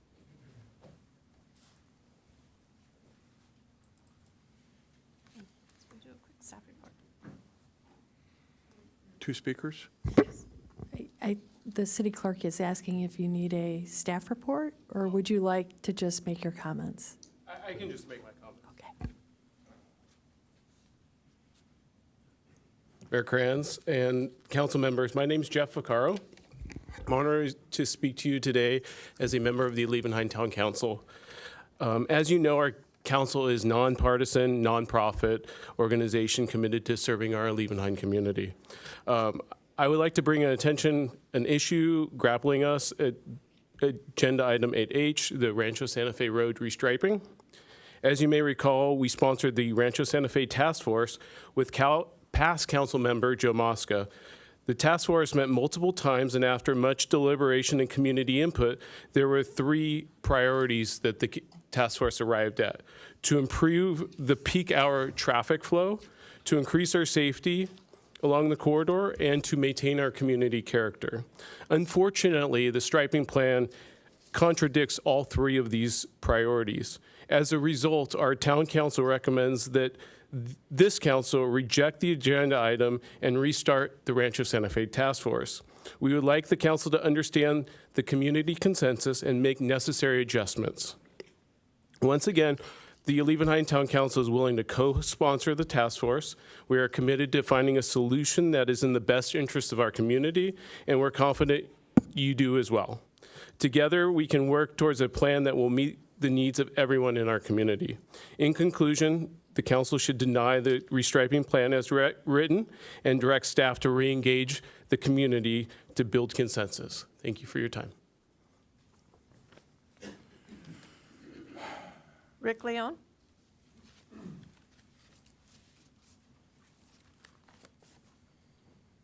Thank you for your service, council members. Tony, please say hi to your son, Brian. I coached him 20 years ago. Sir. Great kid. So everything he just said is applicable, but this is a common sense issue. Safety obviously is an important element that the council and I know that city staff is working on. This is the wrong solution to this problem. If you think about Rancho Santa Fe Road, it literally bends around. That's a 28-foot span right there. So to start restriping and putting 10-foot sections, you have trash trucks, we have horse trailers, and it's not just the width of the vehicles, it's the length. And part of the reason I'm here is I almost had an accident because I was driving north on Rancho Santa Fe Road where that turn is, and some knucklehead in a giant truck ran past everybody and passed the line. So the paint is just not the solution. So we need that area actually needs to be widened for this to even be a practical solution, because it's a dead man's corner. It gets completely blind. Bikers, anybody, children, it's a very, very unsafe area. So please consider that as you're looking at this proposition. Can I ask one question? Sure. Yes. Which sharp corner? The one near? Where 7-Eleven is. So as 7-Eleven, as you're making that turn, there's a lot of overgrowth, and literally the bike lane there shrinks down to about 12 inches. Yeah. And so that makes no sense. So now you're going to put another border in there on top of the 12-inch bike lane. Unless that area is widened considerably, this is a solution that just doesn't stand. Okay. Thank you. Okay? Thank you. And Mayor, that does conclude speakers on this item. Okay. Any council members wish to speak? Were we going to do a staff report at all, or no? Yeah, we can do staff report. It's up to you, staff. Good evening, Mayor, council members, members of the public. Abe Bandigan, City Traffic Engineer. Here with me tonight, I have Director of Engineering and City Engineer Jill Bankston, And we have our chief of our fire department, Josh Gordon. Presentation tonight for Rancho Santa Fe Safety and Mobility Enhancement. A lot of background on this item as were partly touched on by two of our residents, public speakers tonight. I'll go through this quickly. Some of our council members were not on the dais when we initiated this item starting 2019. Former Councilmember Joe Mosca with several members of Olivenhain community in the area formed a Rancho Santa Fe task force when a lot of concerns were expressed to the council member with regards to congestion during peak period along the corridor, how it takes a long time to get from Encinitas Boulevard all the way up to Carlsbad city border.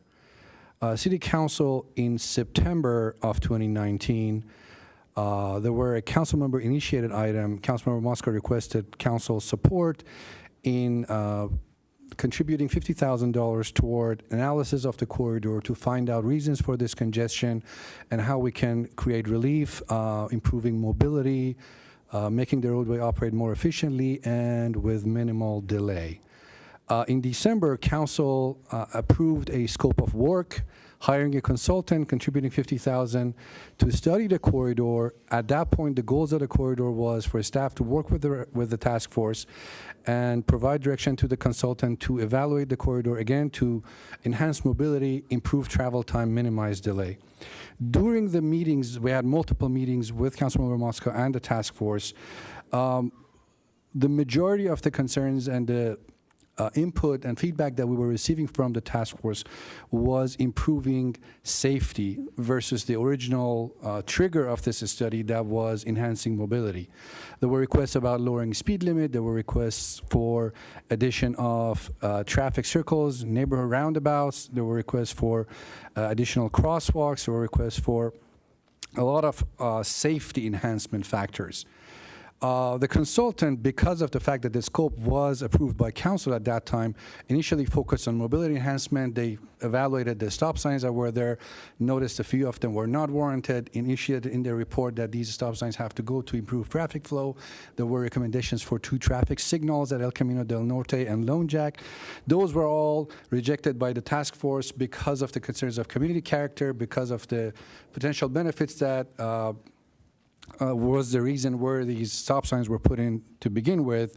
So those were taken off the report. And there were a combination of mobility enhancing ideas and safety enhancing ideas that were incorporated in the report. When that report was finalized, it was presented to the Mobility and Traffic Safety Commission in 21. Multiple improvements were done during the process, even before the report was finalized. This is a capacity enhancement improvement at the intersection. As you can see, high visibility continental crosswalks were added at the intersection of Encinitas Boulevard and Rancho Santa Fe. We did convert by modifying the traffic signal and the striping that left turn capacity off of Rancho Santa Fe, especially in the mornings. We had a lot of delay there. The capacity of the pocket was doubled. We extended the pocket to the northeasterly access of the 7-Eleven. As you can see, there are extension of those 2 pockets. So these were done after that project was approved by council. That study was reviewed and approved by council when presented to council. $100,000 was set aside by council to implement the solutions that were presented in that report that was presented to council. That, as said, included a few different elements. The roundabouts, obviously, at that point were shelved because of the funding issue, but there were other ideas in there that this $100,000 was supposed to cover, including in those were a few crosswalks. There were a few lane narrowing options, which I will get to. But overall, the objective more from focusing only on mobility and improving traffic flow to mobility and safety combined. This is some of the solutions out of that report that was implemented. As you can see, this is a crosswalk. I think this is El Camino del Norte, if I'm not mistaken. At Lone Jack, new crosswalks were added on all 4 legs. At El Camino del Norte, there is one leg that's a stamped type equestrian crossing. By the way, we are working on upgrading all the other 7 legs also to our equestrian-friendly crossings as well this coming year using a Caltrans grant that we recently successfully were able to secure. But these crosswalks were added at these 3 intersections at Olive Crest, at Lone Jack. These are all coming from that report that was approved by council. This is a situation that we currently have. As you can see, the edge of the road is currently being utilized by different modes of transportation, equestrians, pedestrians, bicyclists, e-bikes. ATP classifies the roadway as a roadway with bike lanes. As we all know, the width is not there right now. This project, this is just $100,000 that we got relatively implementing a quick build project. The pieces of that report that we could implement with this, we could not rebuild the whole road, widen the road, or implement any kind of a major CIP. When we analyzed the road, we had this guiding document that showed us the 10-footer lanes, and the benefits of that was traffic calming, providing this edge area that may be utilized. We're not really calling it a walkway or anything like that. It's not a bike lane. In a lot of areas, there's not enough room to formalize a bike lane.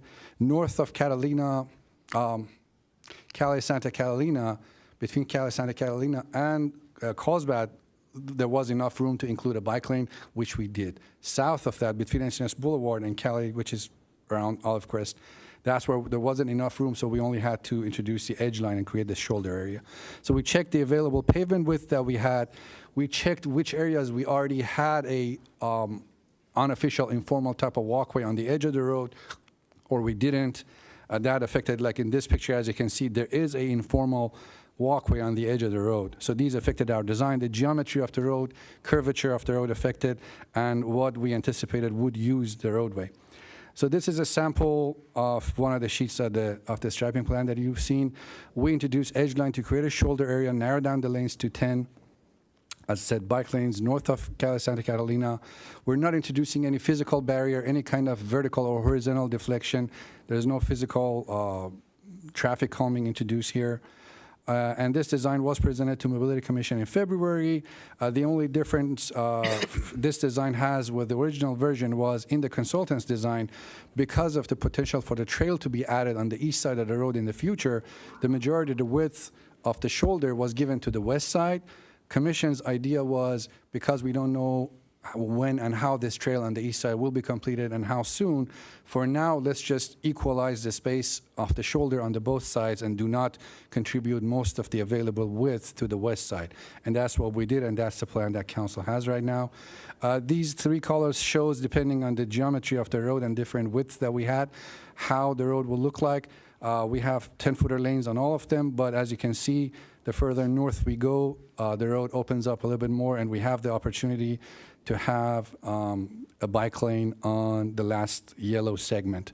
The other ones is combination of bikeways and walkways, but these are all unofficial. There's nothing that would mark the roadway as a pedestrian. We're just creating a shoulder area that may be used by different modes of transportation. So we have 3 different situations. Obviously, at peak period, this travel time would still be governed by our stop signs and the existing queuing. This project, as was mentioned, does have minimal element of mobility enhancement. It's not going to drastically help with improving travel time along the corridor. During off-peak, these narrowed lane would help with lowering the speed by increasing friction and obviously providing a little bit of a shoulder area. So it's like it has dual-sided benefit to it. We will, after this, conduct a speed survey. That was one of the recommendations of the task force to evaluate the speed limit. I think it's currently 40 miles an hour. To be able to lower it, this project will allow us to redo the speed survey by implementing this measure to see, hopefully, see if we can get a lower speed limit along the corridor. Post-implementation of this measure. During emergency and evacuation, this is striping that creates a 10-footer lane does not have any impact on the pavement width. The width is still there. We're not adding any bollards. We're not adding any dikes or wheel stops or anything. So the path is still available. The path that is available right now will be available. The travel time at that point will be governed by how our sheriff's office, our fire department, our emergency response team would want to manage traffic, how they would want to operate the stop signs. Are they still functional? Are we using 2 lanes, 3 lanes along the corridor? So traffic management at that point during emergency will govern how the corridor will operate. This striping that is proposed tonight would not have any major impact on evacuation. With that, I thank you, and I'm open to questions. Okay, Councilmember Ehlers. So I assume we're going to do questions of clarification followed by public speakers, and then we'll come back for deliberation after that, correct? No, we did. Oh, sorry, we had those already. I'm thinking all the crowd here. Okay, so I'll start. I'll start with disclosure. First of all, I live on Olive Crest, right off of Rancho Santa Fe. I'm over 500 feet away, so I believe I don't have any conflict here. I walk this weekly, if not multiple times a week. I've walked the entire length multiple times. Walked it most recently the other night, at night. I drive it multiple times a day, both directions, back and forth. Have been driving it for 30 years plus, almost 39 now. And the history I have with the widening of Rancho Santa Fe goes back to 1998 and fighting it. And so I'm also responsible for lobbying from that side of the dais for several stop signs, including the Olive Crest one. So and then the last thing, I went back and I, first of all, attended several of the Rancho Santa Fe task force meetings as a citizen, but I also took the time to go back last night and I looked at the video and listened. The Mobility and Traffic Commission only has audio. Listen to the audio of those various meetings starting back in 2019. And I think I would actually characterize that the goal of the task force was actually not more focused on mobility, increasing speed and throughput, but on trying to come to a whole road solution. And I attended probably 2 or 3 of the meetings before I realized that the people I recognized in the room, which was filled at the Liebenheim Town Hall, were going to do the right thing and come with the right conclusion. And so I didn't attend the later ones, and I was on Planning Commission and all. I had plenty to do. At the end of that, they came out with a report, and I've yet to see that report, which I don't know, Jeff, if you recognize this, is the report that the task force came out with. What this generated was a study, a professional study by a traffic engineer, and that's one you see in the package if you read the package tonight. And the traffic engineer came up with a traffic engineering solution. This came up with a community solution, and this really embodied the conclusions that the task force members felt. So I carry this with me, like any self-respecting Liebenheim resident. You carry this with you, and it is less focused on speeding up traffic through Liebenheim like the engineering report, and it's more focused on community character, walkability, and I think like many of the emails and Jeff's point, and I think the other speaker's point, it's more about getting the trails built out. That is probably the #1 priority. And so first question I'll ask of staff is, and we covered this during our briefing, is the cost. I believe the majority of the cost is having to grind up the old markings. Is that true? That is correct, Councilmember, yes. Okay, and the second thing is, it said up to 100,000, but it sounds like from the briefing that 100,000 is pretty darn close to the number. So it's a significant, it's not going to be under 50 and it's not going to be under 25. It's going to be potentially really close to $100,000. Per your suggestion, we looked at our Vulcan Avenue numbers. In Vulcan, we had minimal grinding because of the fact that we knew the road was going to be repaved this year. We didn't want to spend money on grinding and then repaving it this year. Just the striping on Vulcan was about 37,000. Okay. So assuming a 1-to-2 ratio for grinding, we're thinking, and this one has a little bit more work. So I think 100 we don't have an exact cost estimate yet because we haven't really put it out. But it's a significant number. So what was my last question there? Given the cost, and next question is, like Vulcan, when would you expect a slurry seal or a future full repavement of Rancho Santa Fe Road? Is that anything in the next 2 to 5 to 10 years, 20 years? Where in any guesstimates on that? We'll have to get back to you with that information. I don't have that at my fingertips, but we can look at our pavement management program and get an idea of when that would happen. Councilmember Ehlers? Yeah. If you want to make a motion to table this plan and reallocate the money at our budget hearings coming up, I'm happy to second that. We have a lot of people here tonight, and Okay. so if we can dispatch this issue fairly quickly, I would prefer to do that. I would recommend we table this, and I think Would you make a motion to that effect? I will. Let me just finish. I do believe the money is better spent elsewhere, and that this is something we should consider when we are already going to grind the surface and do that. So, and I don't see the big advantage. So, okay. Yeah, I'll make a motion that we, the table item, the action in 8H. I would And- second that. And Cool. Deputy Mayor Lyons. Okay, that took a different turn than I thought. So we've got a motion and a second. And if you could be brief, we have a lot of people here. Since I heard, so let me just get clarification on the motion then, since that's what we're doing right now. And I'll just hold my comments for another time then. But we'll table it. Could you clarify for what purpose? I want to hear you say why it's being tabled. That the money would be better spent on trails or other improvements other than moving the lines in. I drive that segment so often, and it is pretty tight. It has been calmed pretty well by the various, I don't think speed is the problem on the majority of Rancho Santa Fe Road. And so I would actually, if we were to want to move forward tonight, I would ask that we do a speed study before and a speed study after, just because my belief is you won't see much of a change in speed. I'm wondering if, I'm not sure I can, it's okay if I don't agree with you on that, but I would, if we could table it for further discussion without identifying exactly what the future direction will be, then I'll be in favor of that. Well, I think, I'll clarify my motion. My motion would be reallocate the money for this up to $100,000 for other uses in the city. We have plenty of good uses for it. I certainly would enjoy it if it would go towards the implementation of a trail along Rancho Santa Fe to get better walking conditions in the missing segments. But it doesn't have to be that specific. Table it. I'm not asking to bring it back in the future until such time that we are already going to be grinding the pavement surface. So we should reconsider it when we resurface Rancho Santa Fe Road. That would be my motion. I thought that's what you're doing, so that's what my second was.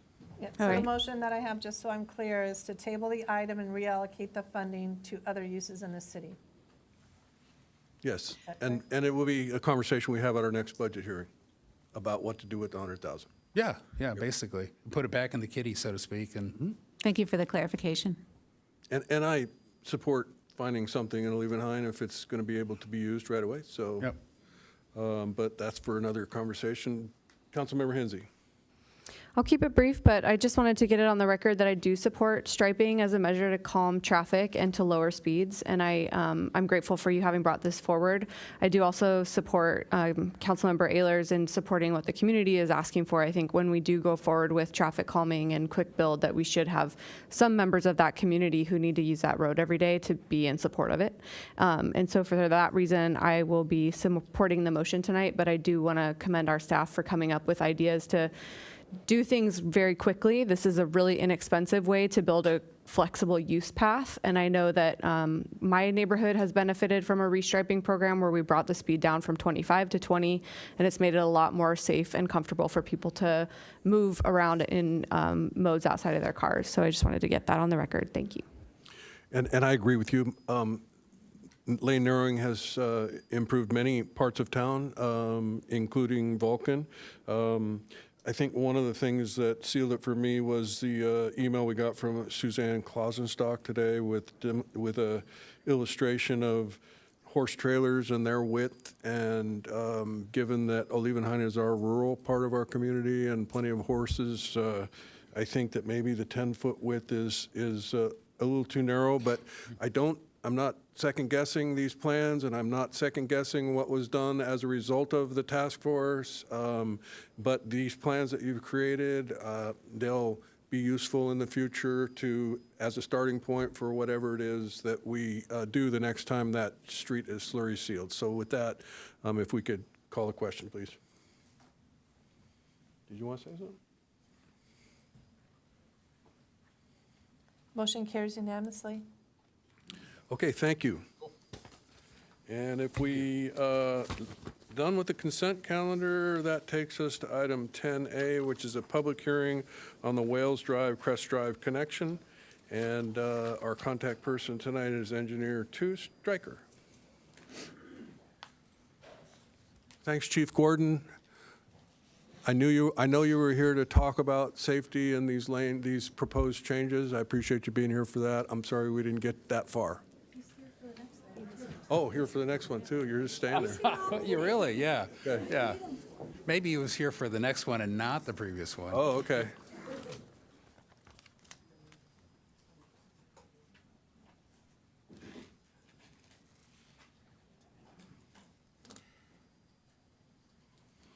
And this is a public hearing, so we will go through a staff report. We'll go through any disclosures that are necessary. We'll ask preliminary questions. We'll open the public hearing and hear from the public, and then we'll close the public hearing and have deliberations amongst council. All righty. Good evening, Mayor, council members, and members of the public. I'm Ben Stryker. I'm Engineer 2 in the CIP group, and I'm presenting the Wales Drive, Crest Drive connection.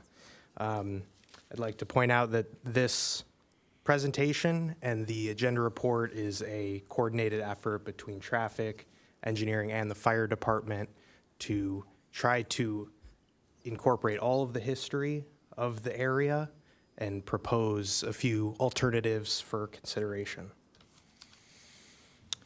So we'll go through the sort of location of the project and some brief background. We'll go through why we're having this public hearing. With the sinkhole, we'll show the pre-sinkhole conditions, how we opened it up and why we decided to open up the connection. Then we'll dive into the history of why it was closed in the first place. We'll provide some context for the existing roadways in the area and some additional context from the fire perspective, and then we'll propose some options. And I'll try to go through this as quickly as possible because I know we have a lot of folks here that want to speak about this. So starting with the location, we're in the Cardiff community, east of I-5, which you can see down in the bottom left-hand corner. Birmingham Drive is up to the north here. The sinkhole location is at the very southernmost end of Lake Drive, and we highlighted where we currently have the temporary road closure. And then the area of interest for tonight's meeting is this circled area here. And it's important to note that for all of these homes on Wales Drive, in this HOA community, and in all of these cul-de-sacs, their only means of ingress and egress under the sort of pre-sinkhole condition was on Lake Drive. So opening this area was necessary to allow people in and out of their homes. So the catalyst for our meeting today is the Lake Drive sinkhole. The sinkhole first developed in January, and subsequent rain events in late February caused it to grow significantly. On February 26th, which was a Sunday, a pretty substantial rain event caused it to start impacting the roadway.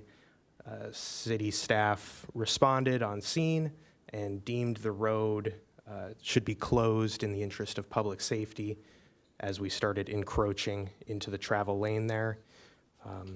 And we had to contact an emergency contractor to open up that area so that people can get in and out.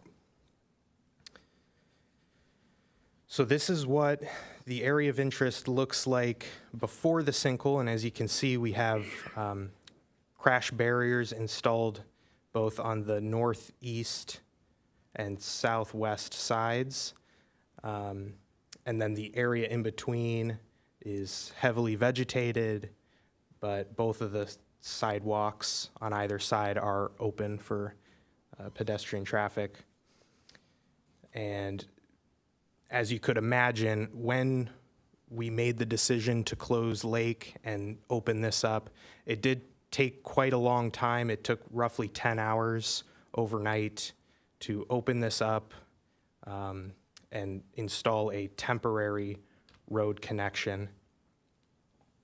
So the image on the left-hand side here is our contractor putting in that temporary road, and then on the right is a what it looks like currently with the temporary access through. And an important note here is because of the speed we had to go and that it is a temporary road that we put in there, the costs for all of the alternatives tonight do involve clearing out the temporary road, which was not per the city street standards, and putting in whatever the preferred alternative is, the sort of the appropriate standards for a permanent solution here. As I'm sure many of you have noticed, there have been some potholes that have already started forming and cracking, and that is because of that temporary nature of the repair. We just had to go in there and open it up.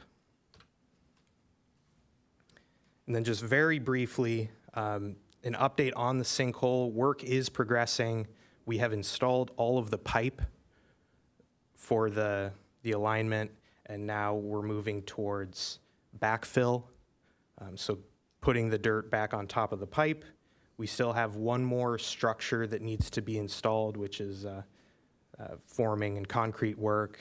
And so we hope within the next few weeks we can start pivoting towards opening Lake Drive. And as we do that, we are seeking this proactive conversation with the community to make sure we can also deal with that Crest Wales opening. Alrighty, so we'll move now to the intersection history. Once we opened the intersection, and we did start getting a lot of community input, impacts traffic-wise, and concerns from the community as to what we're gonna do. So staff dove in to determine how it came to be that the road was closed and the conditions around that. So what I have before us, this is sheet 6 of attachment 2 of the agenda report. This was the original planning commission conditions on that subdivision from the, I believe this is 74, this document. And as you can see, condition 26A did note that Crest Drive shall terminate within the applicant's property and shall have a crash barrier installed to prohibit any through traffic.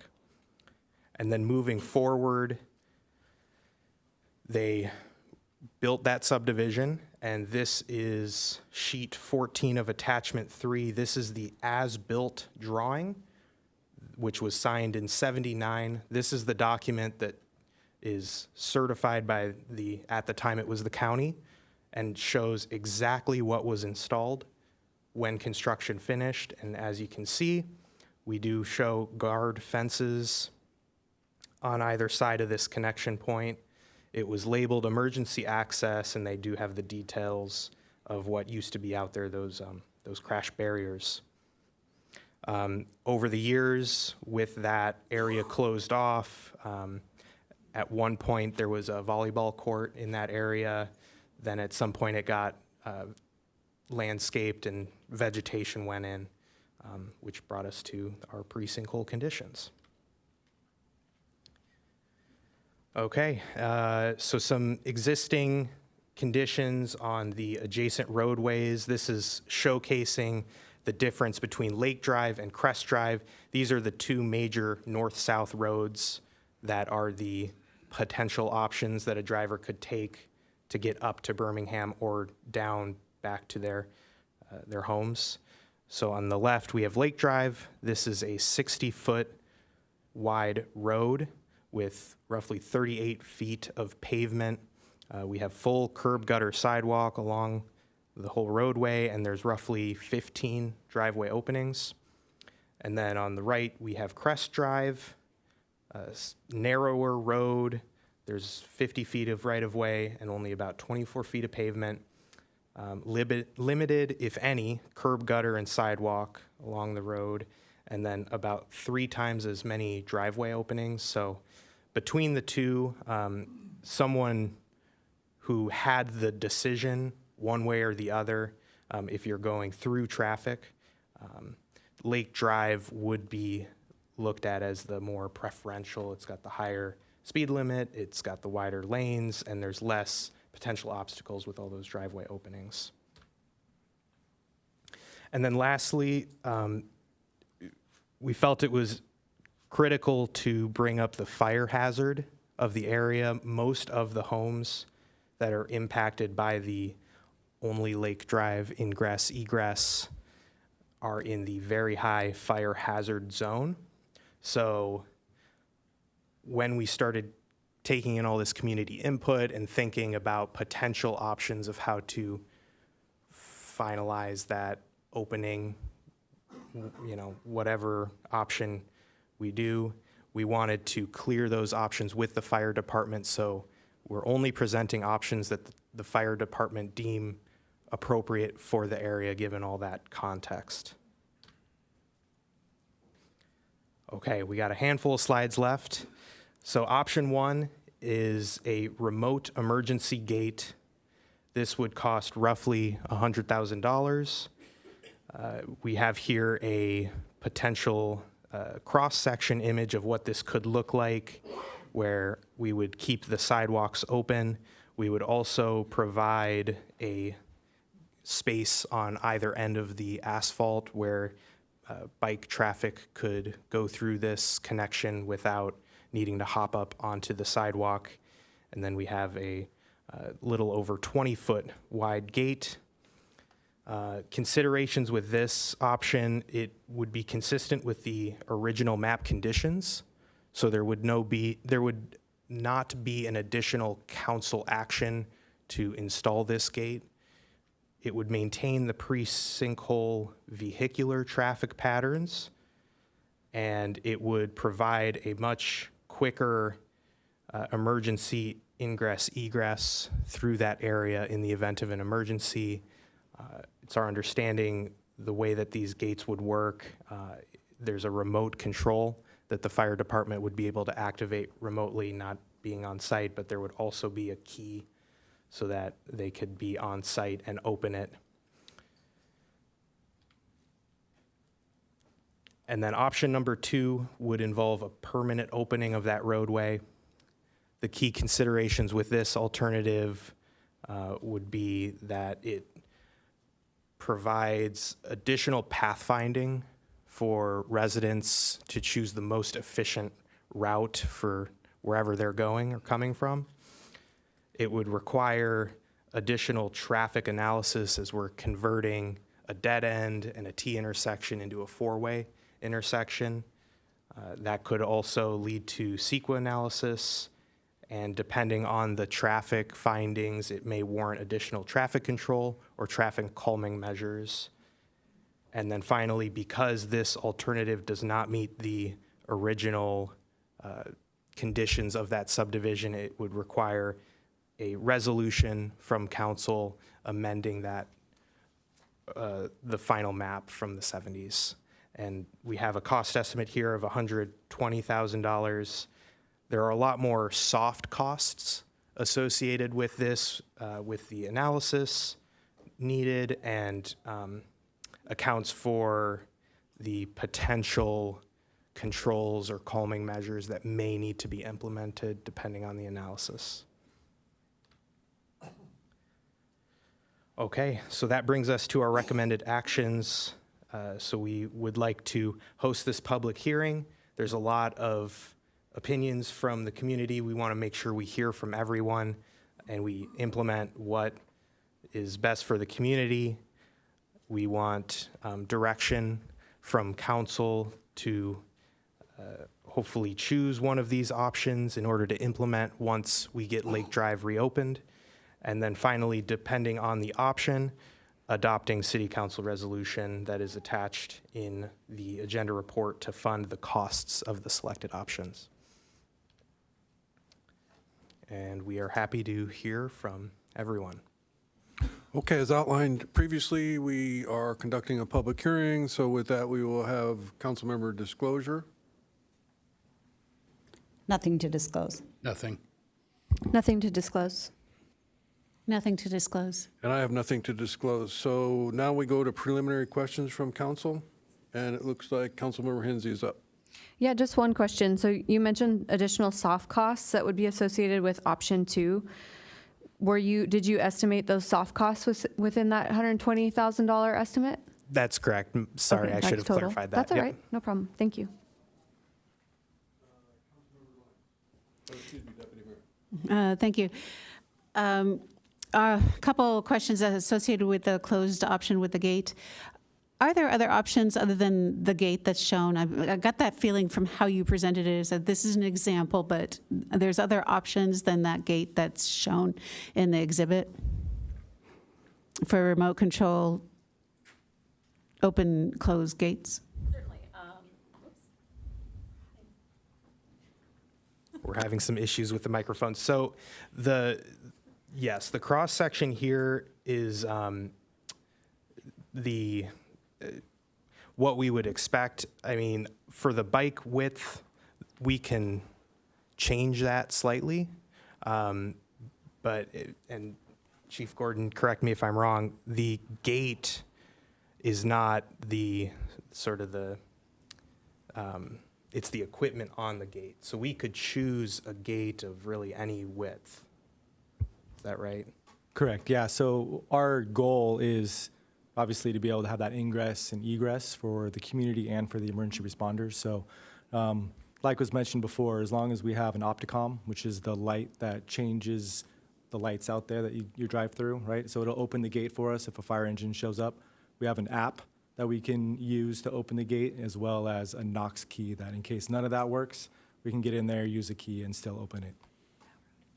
I think if I understand your question, you want to know if we can have like wrought iron instead of this Aesthetics, and yeah. pickets. And it sounds like we can. It's the Opticon that's the important thing. Correct, yeah. The gate can be designed however the engineering It was team the wants to. aesthetics of it that I think we're trying to drive towards. Yes, thank you. Right, exactly. And just one follow-up question on that gate or a gate. We have a few other places in Encinitas where we have roads closed with very similar, if not exactly the same, kinds of two-rail white fence guard, that used to be at this location. None of those then are emergency access. None of those other examples of road closures are emergency access. Is that correct? Correct, yeah. So with this geographic location, it's in the very high fire severity hazard zone. So with that, we need that ingress egress. I know if you're looking in Lacadia or off Saxony, there's a road there that's closed as well.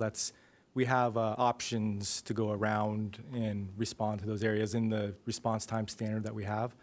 That is not the case on Crest and Wales. Thank you. And the city manager has. I just want to clarify, Chief, you said first responders and the community. The community would not be able to open and close this gate. I just want to clarify that this is just for public safety. Correct, yeah. So that's if we opened it, then they would have an evacuation route to leave. Councilmember Blackwell. Yeah, so if we, looking at this option 1, I guess before the sinkhole and before it was temporarily paved, there was landscaping in there, and before that it was a volleyball court. So what would be in between the two barriers in this drawing? So we would pave the road with a permanent road overlay because the key here from the fire department is that we want the ingress egress as efficient and quick as possible in the event of an emergency. So having that road paved and ready to be driven on, and that it's just a click of a button or in the app is the key. And Engineer Stryker, I would just say that the answer is nothing would be in that area. Well, it would be a road, though, because. It would just be a road. Yeah. It would not be any landscaping. And it wouldn't, Correct. it would, we'd be able to maintain it as a road, right? Yes, and there would only be one gate in this scenario. So instead of having Okay, two gates, understood. just Okay, one thank gate. you. Councilmember Ehlers. So I can think of two examples of gates we have that are just almost identical to this. Double L Ranch, although it's technically, I think, in Carlsbad, but it serves Liebenhain. But the one that's virtually identical is Village Parkway, right next to DeGaino Junior High. I walk by it all the time. It used to have two gates until somebody hit one with a car. Didn't really need two gates, so the second gate disappeared. But with Village Park Fire Station right there, it's not uncommon. I can hear it. The fire trucks go through there. You know, once or twice a week, a truck will go there. So it operates all the time. It has bicycle. It has a little chicane for bicycles, and pedestrians can walk through there very easily. It's 100% paved. It's much narrower. It's not the full width of the right-of-way that is paved. It's just, I'm going to guess 15 feet, no more than 20, that's paved. And so that's what I envision here, and it sounds like I'm seeing Chief Gordon nod yes, so. Correct. It would act just like Double L and the what we call the Morning Sun Gate in Village Park. Okay, yeah, so. But on that point, you have Station 3 that's at the freeway at Birmingham. You got Station 5 that's on Ballure. So essentially, any emergency that comes to the Wales neighborhood is going to be accessing via lake, most likely. I know you don't like to be absolute, but for the most part, Ballure, Santa Fe Lake, Birmingham Lake. So this gate is more likely to be used in the event of the need to evacuate. Would you agree with that? Yeah, you're correct, and I don't like absolutes. The major thing is going to be evacuation, right? But in the event of an evacuation or a large wildland fire there, we're going to have multiple engines, up to 20 engines possibly going in that direction. So to be able to, present multiple ingress and egress for the emergency vehicles as well is key. Yep. Okay. Thank you. And so it appears we're out of council member preliminary questions. So I'm going to open the public hearing, and the new mother on our council has pointed out that we have a young child here, and perhaps the parent of that child wants to speak. Did they step out? We would give them the opportunity to cut the line and have the conversation, so that if they wanted to get home and not have, so.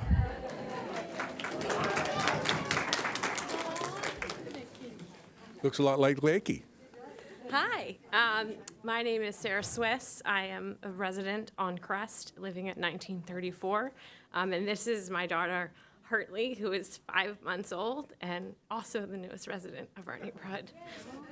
I was home in Maryland for my baby shower when this all happened, and to come home to my street being a through traffic street, which I understand, people need to get back to their homes, but it literally causes me anxiety every day. I have a dog that I walk multiple times a day, and if any of you guys have had children, you know how hard it is for them to fall asleep, and she has fallen asleep in a carrier. And the positive of the situation is I've gotten to know 90% of the people in this room as a result of, one, having this baby, but two, this situation has really brought this community together and rallied for our safety, for our kids, for our dogs. It takes 64 feet for a car to come to a complete stop. As mentioned earlier in the report, the width of the road there is no space. I'm constantly dodging cars. It was already scary to get out there and walk, and now it is even scarier. And that's 64 feet at 20 miles an hour. The speed limit now is 25. So just imagine, that's 3 driveways. 3 driveways for a car to come to a complete stop. So if I walk out to go to my mailbox, walk out with my dog, walk out with my baby, it's not a question of if someone's gonna get hit or killed, it's of when, in my opinion. It is terrifying.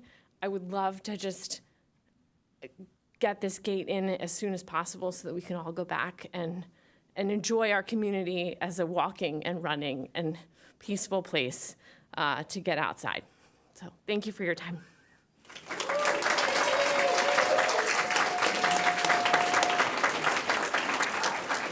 Okay, now we will resume the regular order of those that were submitted. Okay, I'll call you three at a time, and just a reminder, you do have 2 minutes. We have Stuart Donaldson with a time donation from Steve Dempsey. Steve Dempsey, are you still here? Thank you.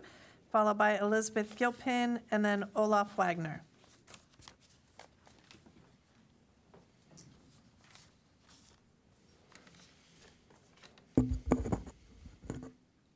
Mayor Kranz, City Council members, thank you for this opportunity to speak on the issue of the removable vehicle barrier at Crest and Wales. I'm in favor of restoring the gate that can be opened in the event of another emergency. My name is Stuart Donaldson. I live at 1945 Crest Drive. My parents bought that house in 1962. I went to Ada Harris, Oak Crest, and San Diego High School. In 1970, when I was a senior at San Diego, 17 years old, the final grading plan for the new development between Crest and Lake Drives was presented to the County Board of Supervisors. My parents addressed the board, and I attended that meeting. Had I known that one of the issues raised at that meeting would have to be litigated again in a different venue 53 years later, I would have taken notes. My parents, as well as others from the community, requested several things at that meeting, including a reduction in density, canyon pedestrian and horse access, and most importantly, a vehicle barrier that could be opened in the event of an emergency. The barrier would protect the rural character of Crest Drive from traffic from the new development. The developer came back and said his project would not pencil out with any further reduction in density, but he could assure canyon access, and ironically, it is at the location of the present sinkhole on Lake Drive. And if the fire marshal agreed, the county fire marshal, a removable barrier was fine with them, and the fire marshal, knowing what the full density of the project would be, had no problem with the plan. So the barrier was approved as a condition for the development. Let me repeat. The vehicle barrier was approved as a legal condition of the development. Now, what was the area like before the development? The pavement on Crest Drive ended at 1972 Crest. A dirt road led to 2 additional houses, ending at 2031 Crest Drive, essentially what is now the junction of Crest and Wales. Lake Drive, south of Birmingham, was a stub with just a few houses on it. Sea Village and Sea Village Drive did not exist. They weren't even on the maps. What lay between Crest and Lake was a wild terrain covered with dense brush, cut with deep canyons. There was never even a footpath that connected Crest and Lake until the development was created. And what was Crest Drive like? Well, pretty much as it is today. Lots of dog walkers, kids biking to school, me among them. The street was narrow, it lacked sidewalks, and there were lots of blind driveways, and it wasn't suitable for extra traffic. And now it's a neighborhood where we know the dog walkers and their dogs, the bicyclists, the kids on their way to and from school. A neighborhood where kids set up a basketball hoop on either side of the street so they could play sort of a half-court game. We admire each other's gardens. We swap plants back and forth. We rejoice in our successes. A shout out to Ramsey Young, who just got accepted to one of the top architecture schools in the world. Lauren, have the crows brought you any gifts recently? Lagartha, keep fighting your cancer. You know we can beat it. And Sarah, we just saw your new baby. I hope she's still here. But we all wonder how she's doing and whether she's meeting the milestones. Neighborly as we are, I still can't identify the kid who hid in my front garden in a ghillie suit. The barrier doesn't keep people out, only vehicles. and a legal condition of the development was the placement of a removable barrier. We need that vehicle barrier that can be opened in an emergency, just as we did 53 years ago. Thank you for your time.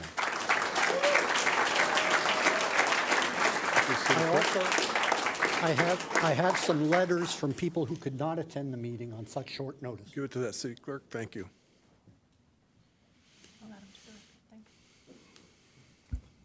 Good evening, Mayor and City Council and audience. I've been a resident on Crest Drive for about 16 years, and I'm an avid walker, and I got a dog when I moved to Crest because it just seemed to be what everybody had and what everybody did. And I say hi to all the dog walkers, and I wave to the kids on their bikes, and it's a very thoughtful community in that people, the residents there, are very tolerant of the pedestrians because we have to walk in the street. There are no sidewalks. And they give the pedestrians a nice wide berth, and they don't go too fast. But that changed when they opened up that barrier. And there's people driving on the street now that just whiz past. And I witnessed a couple of weeks ago a woman actually having to dive off the pavement onto the dirt to avoid being hit by a car that was going too fast. And it's kind of an invasion of our neighborhood, and I just hope that we can close it off again. So thank you for listening to me, and have a good evening. Thank you. Next speaker is Olaf Wagner, followed by Paul Barbata, Matt Irvin, and then Isla Urban. Good evening, Council. I was going to start by focusing on why the barrier was put in place, but thank you to the engineering team and to the first speaker for covering Can you that. be sure to speak into the microphone? So Yes, we can sir. hear you. So I can jump straight to the second portion of my presentation. So let's talk about the two options presented today. If we look at option 2, if the barrier is removed, one cannot control how the traffic will behave. A significant portion of the drivers may choose to continue to drive on Crest Drive, causing the vehicle traffic to weave around all the pedestrians and parked cars along the very narrow road. This is what we've been experiencing since the sinkhole reparations have begun, and it was exacerbated this past weekend when the Art and Garden Tour had 2 unfortunate stops on Crest, causing a tremendous amount of mayhem. So unless the entire stretch of Crest all the way to Birmingham is widened to be as wide as Lake Drive, and that is completely out of scope of today's discussion, as well as was discussed 11 years ago and also decided not to do, we get back to the fact that option 2 was not considered to be a viable option when the neighborhood was planned in 1974, and still that remains the case today. So by logical extension, that leaves only option 1. Now, that said, I would argue that there is an alternate version of option 1 that's a lot cheaper. We could simply reinstall the barriers that were previously there. The city already has the barriers and the signage, so there's no capital expenditure. I understand there's a fire concern, but this has worked well for the past almost 50 years. Surely it would work for the next 50 years. And my belief is that is potentially the preference of the majority of the folks in attendance today. But once again, that may or may not also be out of scope. So maybe it's just option 1. I don't know. But thank you very much for your time. Thank you.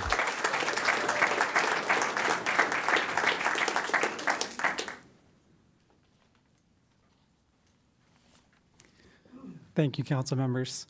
I live on the Wales side of the barrier. My family and I have lived there for 6 years. Part of the reason we moved here was the location, a court at the end of a dead-end road. My children and their friends would play in the area. It was safe space that they could go to. I didn't have to worry about them getting hit by a car. It was close to the house, but still far enough away. My children saw it as a special place. I remember the day my oldest daughter was old enough to walk down to the end of the street with her friends. Without mom or dad. She was so proud. A big milestone in any child's life. I was grateful because she was outside playing, socializing, and not home watching TV or an iPad. I now fear my younger children won't have the same opportunity. I also remember the day it was torn out, and so do my children. They cried the entire time, a small piece of their childhood paved over. Please do not let it remain this way. There's no need for the area to remain a through street. It will create unnecessary traffic and unsafe conditions. Lake will be fixed, and when it is, it should again be the way in and out of our subdivision, the way it was required all those years ago. Thank you.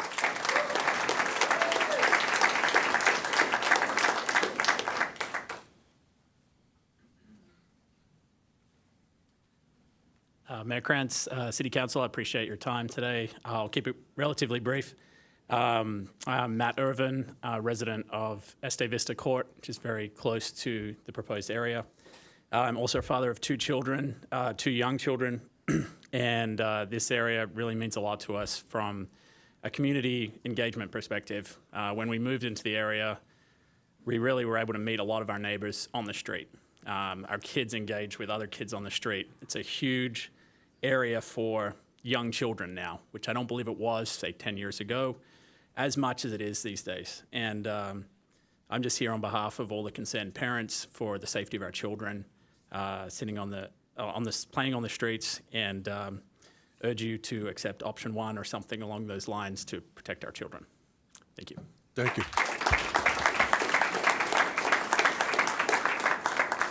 Next speaker is Isla Irvin, followed by Patty Hart, Rich Labacott with 2-time donations, Brad Foster and Nick Velichowski, and then followed by Wayne Dunlap. My name is Isla Irvin, and I'm here to one of the representatives of the children living in Crest Drive in Este Vista Court.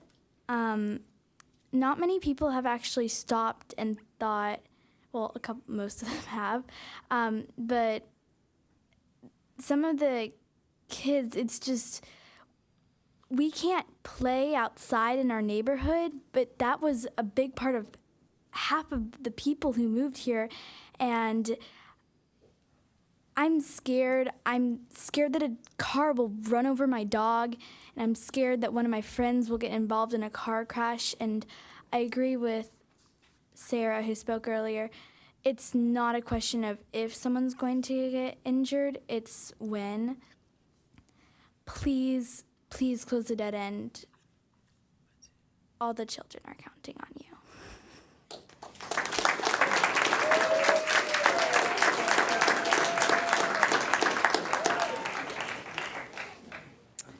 My name is Patty Hart, and I live on Via Tiempo.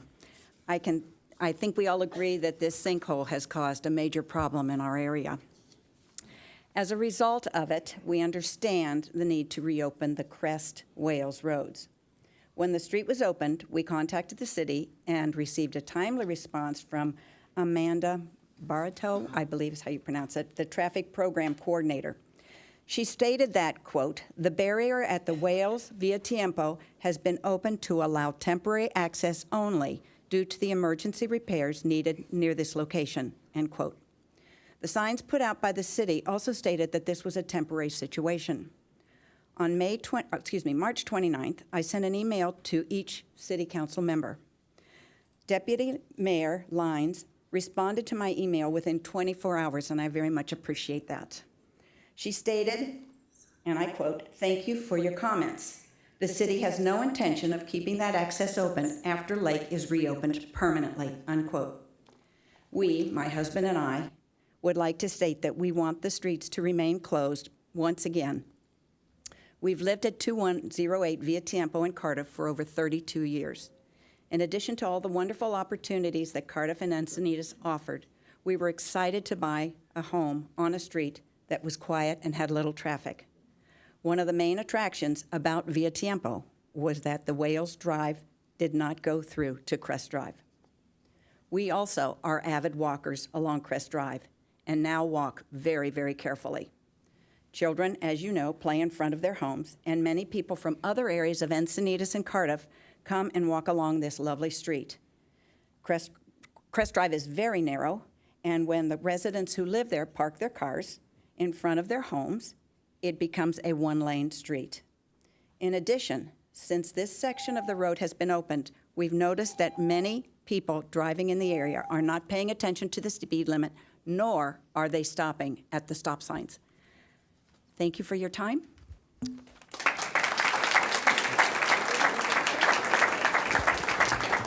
Mayor, if I may just ask staff to restore that map back to the presentation, that was helpful. The next speaker actually has a presentation. Oh, great. Thank you.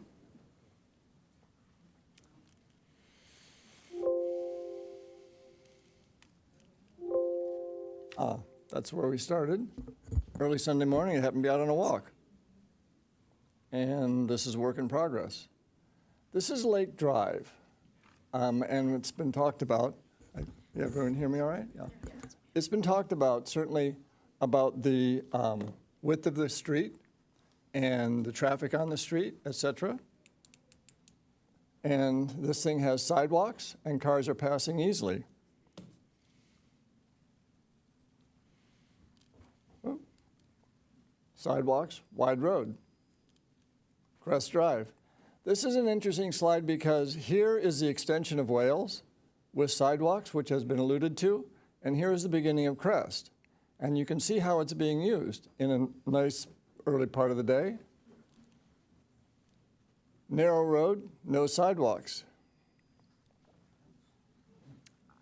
I call it a linear park because of its usage. Joggers, dog walkers, add some traffic. What Sarah was talking about is here's a pedestrian with a stroller, very young child, man happened to be delivering it, and cars going 20, 25 miles an hour. Note where the wheel tracks are, and this guy is approaching. 1 minute of dropped cell phone or receiving a text, and he's into the pedestrian. Just takes a moment. More traffic. This car is southbound, but it's gone opposite on the other side of the road to avoid a parked car and 3 pedestrians and a dog walker. A little more traffic, same thing. This car is northbound on the wrong side of the street. Why? It avoided the pedestrians, and here is a person exiting his vehicle, necessitating him to move across the stripe. Another interesting thing. Here comes a car coming up against parked cars and a cyclist. With the cyclist and the parked cars, he's got to come to a stop. He's got his brake lights on. We have alluded to an event.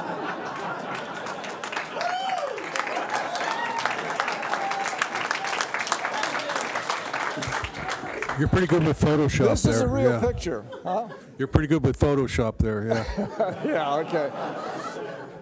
So everything was fine until the FedEx delivery guy had to stop and jump out of the truck and make a delivery. There he's exiting his truck. And this is 1, 2, 3, 4, 5 northbound and 2 southbound, and I can't see beyond it. And, well, I think this whole thing has boiled down to public safety and quality of life. And I think you guys know the answer to it. And I'm pretty sure that you'll make the decision with those 2 things in mind. Only one of the 2 options satisfies those conditions. Adding any cars to Crest Drive in any way is going to not have public safety and quality of life. Thank you.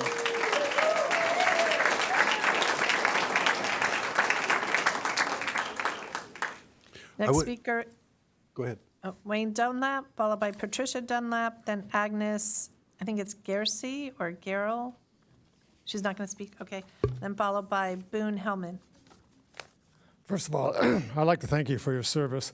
I was chair of the San Diego Planning Board for 3 years, so I'm familiar with land use and the stress of being in charge. Often a very thankless job, as you probably well know. The unfortunate sinkhole on Crest Drive has clearly demonstrated that almost 1,000 Encinitas residents can be trapped in case of an emergency. And being surrounded by a wildlife area, fire is a distinct possibility, as well as future road work, earthquakes, and flooding. Panic happens quickly, as we all know, and lots of vehicles will attempt to exit all at once. If blocked by a gate, I know by experience that after many years, city procedures sometimes get lost. In my planning area, a road was paved and was sealed. It was planned to be sealed every 5 years. For the first 2 times, it went well. At year 15, with a new project manager, it was forgotten. But even more importantly, can our city guarantee that opening this gate immediately when an emergency happens? Any delay in getting notified or getting the right person to do it could cause injuries, even death. We don't want to expose the city to such a liability. We have heard that having this alternative exit for emergencies will create a lot of excess extra traffic on Crest Drive. This is not going to happen. There is about 10 speed humps and stop signs along Crest going down to Santa Fe, with the same trip on Lake Drive having only one stop sign. People will take the much faster Lake Drive every time. I've lived here in Cardiff now for 7 years, and I've never been on Crest. I've always taken Lake Drive until this detour was done. So I would please urge the council to consider opening this road permanently with this alternative emergency exit for the safety of nearly 1,000 Encinitas residents and not expose our city to unnecessary liability. Thank you.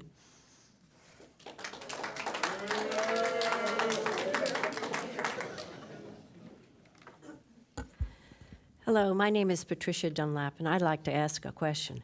Has anyone on the council ever had to evacuate your home in a hurry? Well, you know how panic is. And we have over 1,000 souls if for some reason they can't get out on Lake Drive, because we had sinkholes that have actually gone down a couple of times. And we had an earthquake during that time of the sinkhole and more rains. It's a scary thing.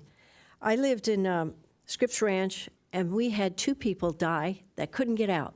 People wouldn't let them out of their driveway. They were insane. They would inch up next to the next car and go out, and they're scared. And you can see photos of that on Pomerado Road from when the Crest fires were in. Paradise, California, 88 people died. They only had one way out. Fire comes. We have fire brush all around us. And having lived through things, you start taking notice. I never went up to Crest Drive, even though my girlfriend lives on there.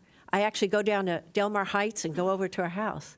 She told me since they put in the speed humps and the 15 miles an hour, no one comes there. It's quiet. She can walk her dog all the time. But there's no one there. But if we need to get there, what I'm saying is don't do a gate. Put a speed hump in. Someone told me in this crowd, oh, I don't like speed humps. Well, I live in Sandy Point. We only have 108 homes, and we have 5 speed humps. That's not fun. We don't want to do it, but it's the right thing to do. It makes everything safe. So I'm asking that you think of safety first. Think of Encinitas' liability with putting any kind of gate structure up there, because it was not in the original plot map. The original plot map showed it as a secondary fire exit. And I think we need to honor that. Thank you. Thank you. Next speaker is Boone Hellman, followed by Dick Friday, Carol Serling, and then Sepida Castle. Honorable Mayor and honorable council members, my name is Boone Hellman. I live and own a residence on Bruciella Court just to the west of Wales Drive and Crest Drive connection. My wife and I walk on Crest Drive almost daily, and we're familiar with the previous barricade and the current open street conditions at the juncture of Wales Drive and Crest Drive. I'm a bit frustrated that we're even discussing the 2 options, because in the letter from the City of Encinitas Engineering Department dated February 27th, 2023, it was stated that, and I quote, a temporary detour route has been established from Wales Drive to Crest Drive for ingress-egress around Lake Drive closure, close quote. I'd like to emphasize the word temporary.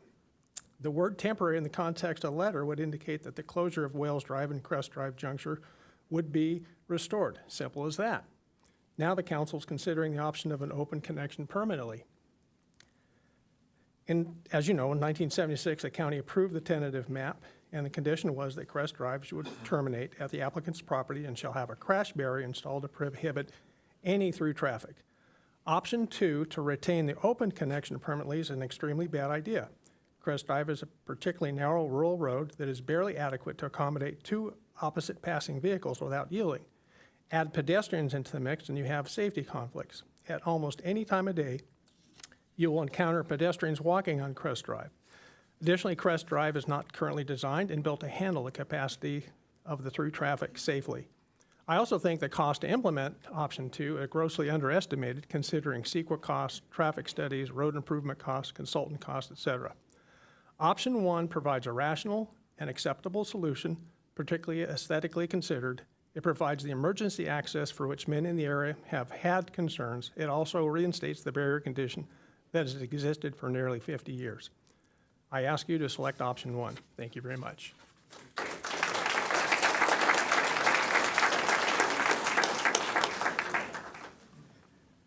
My name's Dick Bridie. I live at 2127 Via Tiempo.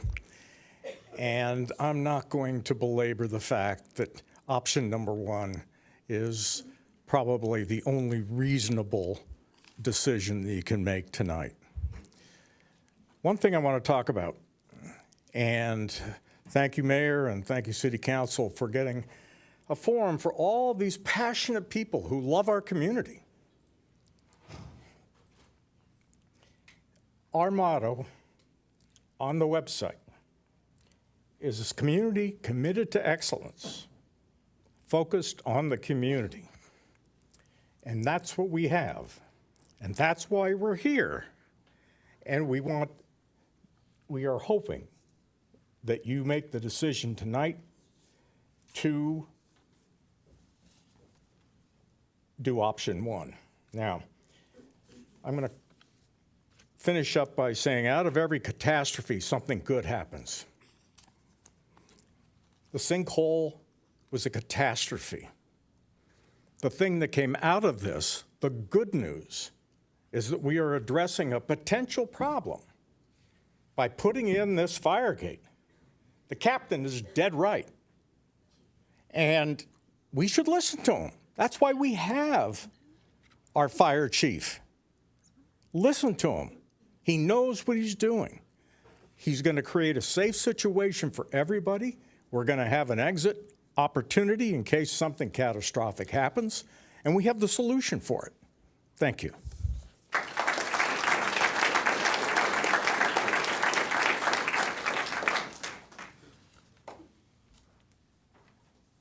Good evening, everyone, and Mayor Krantz and the rest of the council. Thank you so much. I feel like I don't have too much to say because a lot of what I had wanted to say has been covered by our engineers and the fires and various other people who have spoken. But my husband and I have lived on our street in Bruciala Court for almost 30 years. And in that time, we have been very consistent walkers of our dogs. We've met with people that we've met never knowing them before, have become friends, and it's a wonderful corridor. And what has happened ever since we've had the sinkhole, of course, everyone has already detailed that. So I don't need to go into that, but I just want to say that from neighbors that moved there in 1978, they began building their home. And this was when there were only 4 other houses that were being built in that development. She shared with me, the wife shared with me, my friend, that at the time there was a lot of opposition from people who lived on Crest already who did not want to have this development of our area. And there was, as has already been said, this agreement that was put in place. It was a legally negotiated concession to the people on Crest to allow the development of our subdivision to continue being built out. Now, that was over 45 years ago and prior to incorporation. So I'm assuming that everyone that in various ways reassured us that the opening of the Crest Wales corridor was only temporary and that the barricade would be going back in, or some sort of barricade would be going back in after the sinkhole repair. They did so in good faith.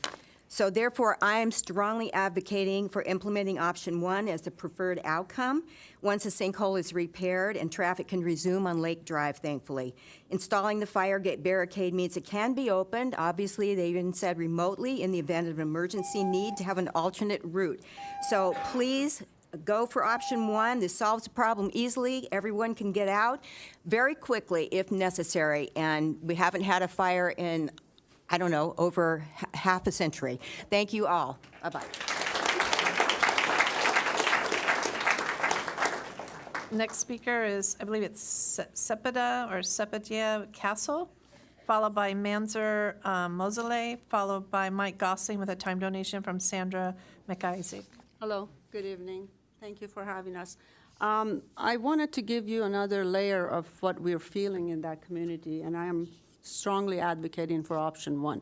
We moved to the area 6 years ago. My husband and I live on Wales Drive right by Bruciala Court. Right now, going to my home, making a left from Crest, I have to put a blinker on. There's so much traffic all the time. Every day I go on Crest, I see a new sign of traffic because people did not stop at the right time or slow down at the right place. So besides the traffic, it's just that feel and fiber of the community that has changed. And I want to know, since this gentleman spoke, this was never an issue before. Was this ever brought up by anyone in the community as far as the fire goes? So how did that come up to be a problem after this opening happened? Because now it's like taking advantage of a situation to bring up something that wasn't there. So if there is a fire issue, this should have been something that you should have had brought up to your attention before. So I don't see that there is any issue with the fire at this point. And it's just that the community needs to go back to what it was as far as safety, looks, and the feel of it goes.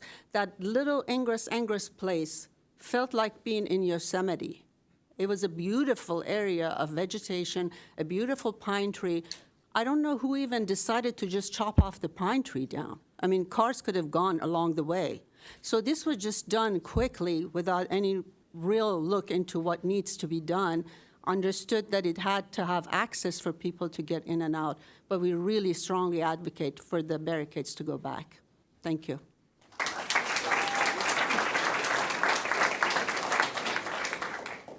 Good evening, Mayor and City Council members. My name is Mansour. I'm residing at 2057 Wells Drive in beautiful city of Cardiff. Thank you for giving us the time to speak. I'm in favor of option one, putting back the road back as it was prior to the sinkhole situation on Lake Drive. We bought our house on Wells Drive in 2017. Like the area, did not know how wonderful the community is, but one thing we knew and liked was that the street was a cul-de-sac and not a true street and not much of car traffic passing by. We want that back. The road on Crest Drive between Wells and Birmingham is very narrow. Cars parked on both sides of the street all the time. Lots of times one car has to stop and let the incoming traffic go by before they can go through. There are no sidewalks. There are a lot of neighbors walk their dogs and enjoy a stroll around that very nice street. The added car traffic in the last 3 months has made that area a very unsafe street for both the pedestrians as well as the car drivers going through. Everyone is constantly on the edge of getting hit or running over a pet or hitting someone. There was a reason the road has been closed, and we should keep it that way. There is absolutely no legitimate reason not to do so. Thank you.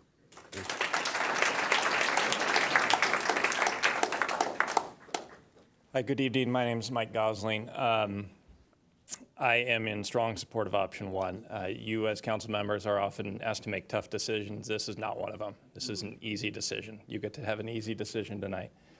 Before I get to those reasons, a lot of which have already been explained very eloquently by my neighbors here, I do want to address one other issue, which is I looked at the written materials that were submitted here in anticipation of this meeting. And I noticed one letter on Sandy Point HOA letterhead that seemed to suggest or outright claim that the writer of that letter spoke for everyone at Sandy Point. That is just not the case. I can say for a fact that there are many residents of Sandy Point who support option one, do not support option two. That was a misrepresentation of the council, and the council should take that seriously. And the author of that letter is here tonight, and I'll be interested to see if that's recanted. Along similar lines, you'll notice that a lot of these people here supporting option one don't live on Crest Drive. This is not a Crest Drive against the world situation. We have people on Wales, Bruciella Court, Via Tiempo, in Sandy Point who support option one because they appreciate, like we on Crest Drive appreciate, the Crest Drive is a crown jewel of Encinitas. It's Encinitas at its finest. It's people out front enjoying the nice weather, biking, walking, getting to know neighbors. I know most of the people in this room because I see them outside my house, because my son bikes by him to school in the morning, because I walk my dog past him, I jog past him. I see Sarah Swiss, the first speaker here, 6 times a day out there with her dog and baby. So it's an easy choice, and I'll just touch on a couple things real quickly because I know I don't have that much time. First is, precedent in history. You guys have heard 50 years of precedent in history here. Option 1 respects that precedent in history, and it does one better. It improves upon it. It puts a fire gate in place of a barricade that was previously not removable. It addresses all the concerns that people have about fire safety. The fire chief supports it.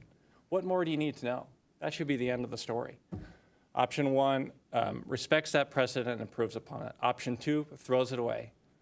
50 years of precedent in history thrown away because a few residents who don't live along the corridor, and I don't mean to use this asperagely, but I do think are taking advantage of a catastrophe to try to get a more convenient driving route.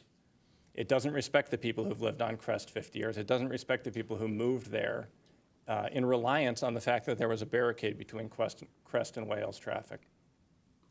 Option 1, when it comes to cost and efficiency, no brainer. It's cheaper. It's ready to be implemented now. It doesn't require traffic studies. It doesn't implicate CEQA. It doesn't require traffic modifications. And let's be clear, option 2 with proposed traffic modifications are not going to solve the problem. No traffic modifications, no traffic measures can correct the fact that Crest is narrow with blind driveways and no sidewalks. That's the state of play here. Option 2 does implicate CEQA and therefore invites endless litigation over CEQA. Option 1 does not have that problem. Finally, safety. Everybody's touched on it. There's safety concerns of walkers, of kids, of dogs, of people out riding bikes. There are safety concerns of people who want to evacuate in a fire. I understand that. But option 1 addresses that. We're not saying with option 1 that we want to pin ourselves in an emergency. We on Crest Drive south of Birmingham don't want that either. We want the fire gate. The chief supports the fire gate. Option 1 addresses everybody's concerns about safety. All the different areas that we can be safe that have been brought up here today. Option 2 only addresses one concern about safety, the chance that a fire gate doesn't open. That's not worth throwing away 50 years of precedent, ignoring the concerns of people who've lived on Crest Drive for 50 years, ignoring safety of using the street. This is the last thing I'll say. The only argument in favor of option 2 at this point is pure convenience. People who want to zip down Crest Drive to get to El Camino Real a little bit faster. And the problem with Mr. Stryker's slide earlier that shows that the driving is different on Crest Drive and that Lake is the more desirable driving option is that people don't drive that way on Crest Drive. They drive on Crest like they've gotten used to driving on Lake, and they will continue to do that if the barricade stays down. Thank you. It's dangerous. It needs to, the gate needs to be put up. Thank Please you. vote for option 1 and do it tonight so we can have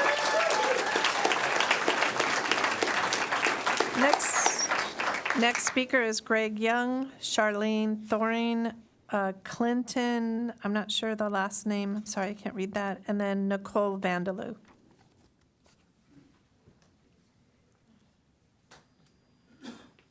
Hello, everybody, neighbors, City Council, Tony Kranz, Mayor. My name's Greg Young, and I grew up on Crest Drive in a homestead house from the McKinnon family, built in 1895. It's right at that junction. As a child, we had no neighbors. That whole area was my playground. It was wild, arroyos, chaparral, and it really is a special place. I'm speaking to this because it sets the timbre for what our road is. I've lived away from home for many years, all over the country, and coming back 12 years ago, got to experience how this road that I loved as a little child, walking down, getting to school, and finding my own little pathways, has actually amplified and become a really more of a walking street and community gathering place than a roadway. And it is an inconvenience for me as a driver when I'm in my car, but I think it's a huge value to our community and something that should be protected. And I don't need to go into what dangers there are. It's been very clearly defined and well spoken to many people. And I want to thank my good friend Stuart we moved here the same year. My grandmother bought the place in the early 50s. And It's just been a wonderful area, and I'd like to keep it preserved that way. I don't regret people coming here and moving. It's a beautiful place. Obviously, this is a great thing to do for people, and I welcome people, and I welcome everybody here and everybody's opinion, and I respect that. But I also just think that the right answer is to go with option one. Thank you. Thank you.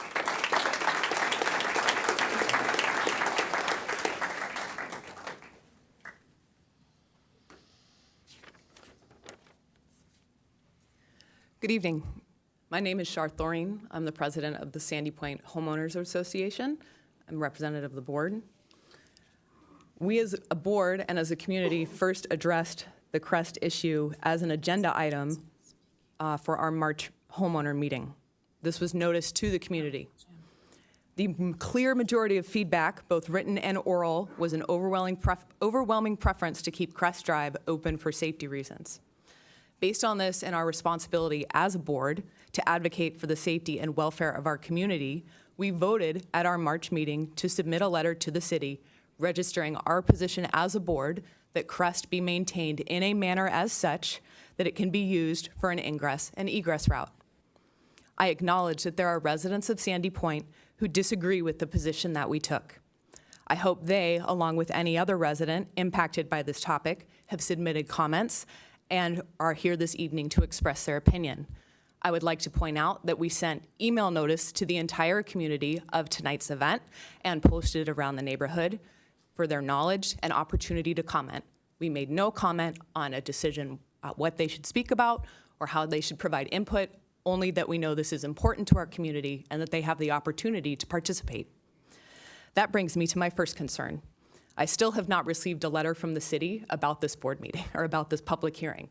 Obviously, I got it through word of mouth, but it makes me worry there were others who were not informed and therefore not able to express their opinion. Second, I would like to point out that emplacement of a remotely activated gate still imposes a risk upon all residents of the surrounding area. In the event of a natural disaster or other emergency, what assurances can you make that the gate will function, particularly if there is a loss of power, significant weather hazards, or an earthquake? Additionally, the city has data on only 2 scenarios, one with Crest closed and Lake open and vice versa. You don't have the data when both are open. Why not wait and do a traffic study, then make a determination on what to do with Crest? The public draft of the city's safety element says that the city takes great pride in safety of its community members. I'm hopeful that the commitment to this is not simply ink on paper, but robust in application and at the forefront of your consideration of the matter at hand. Thank you. Thank you.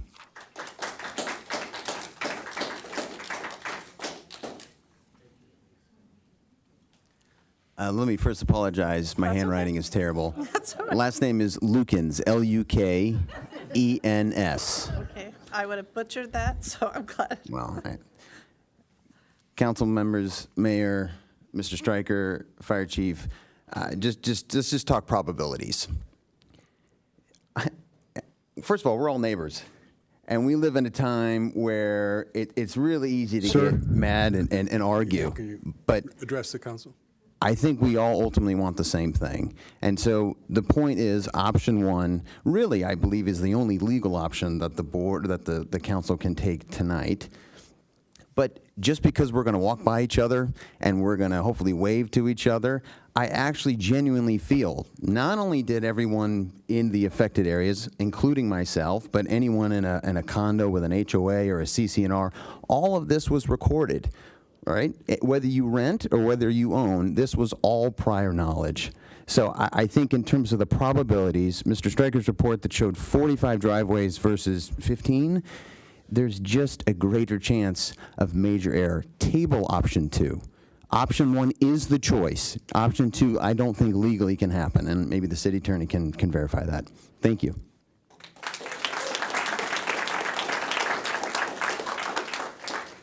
Next speaker is Nicole Vandeloo. Is Nicole still here? Okay. All right, followed by Donna Martin. You don't need to speak? Okay. Kimberly Gosling with a time donation from Jim Gibson, June Gosling, and then Seth Chelnick.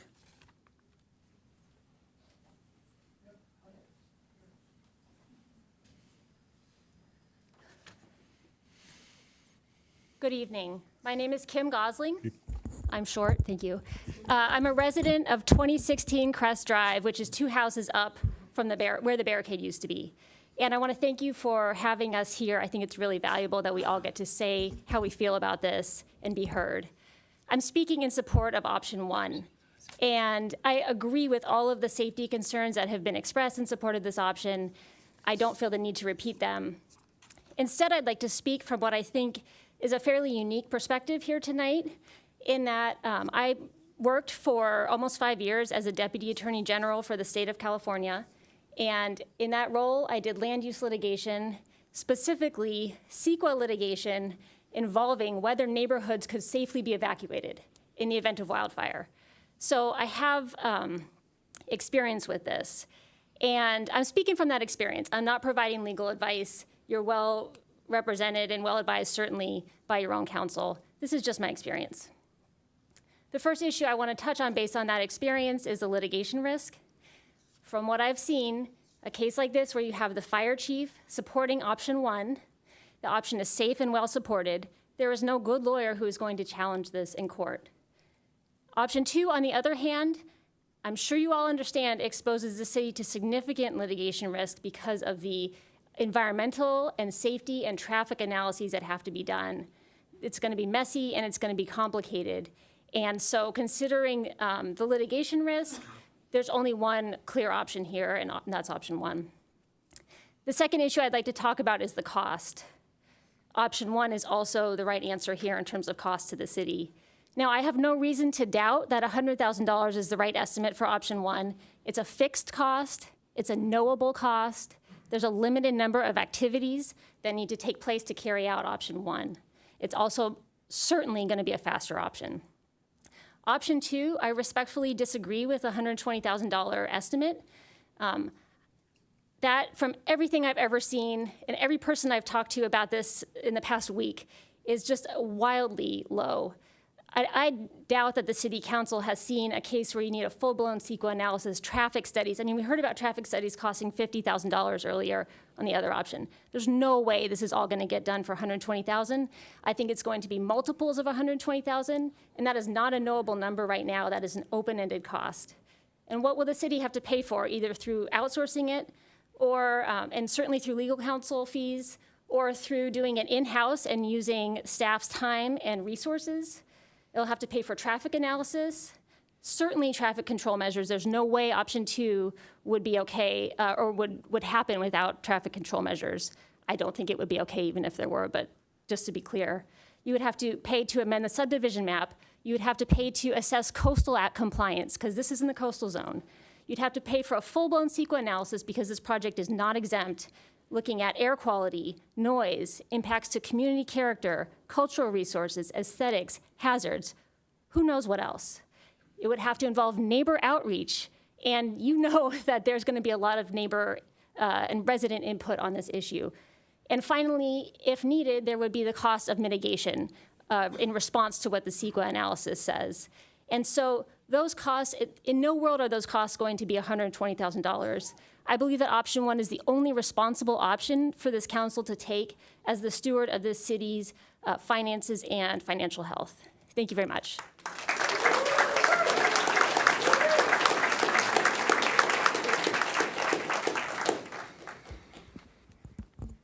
Hi, I'm June Gosling, and I'm in 3rd grade at Ada Harris. I live at 2016 Crest Drive, very near where the barricade used to be. When the barricade was taken down, it affected my life and my neighbor's life very strongly when it comes to playing outside. What I mean by this is not only just playing in my enclosed backyard, but kicking the soccer ball in front of our house with my mom, or playing basketball with my brother, or even a block party with all of us out there. We are unable to have fun for a long period of time because so many cars are coming by. Not only that, but fast. Cars are coming by very fast, and the speed limit is only 25. We are, of course, being as safe as possible, but it is not easy. Crest Drive is a narrow street and was not built for this type of use.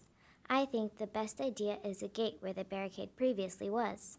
That way we can be safe on our street, but we still have a way to get out if there is an emergency again on either street.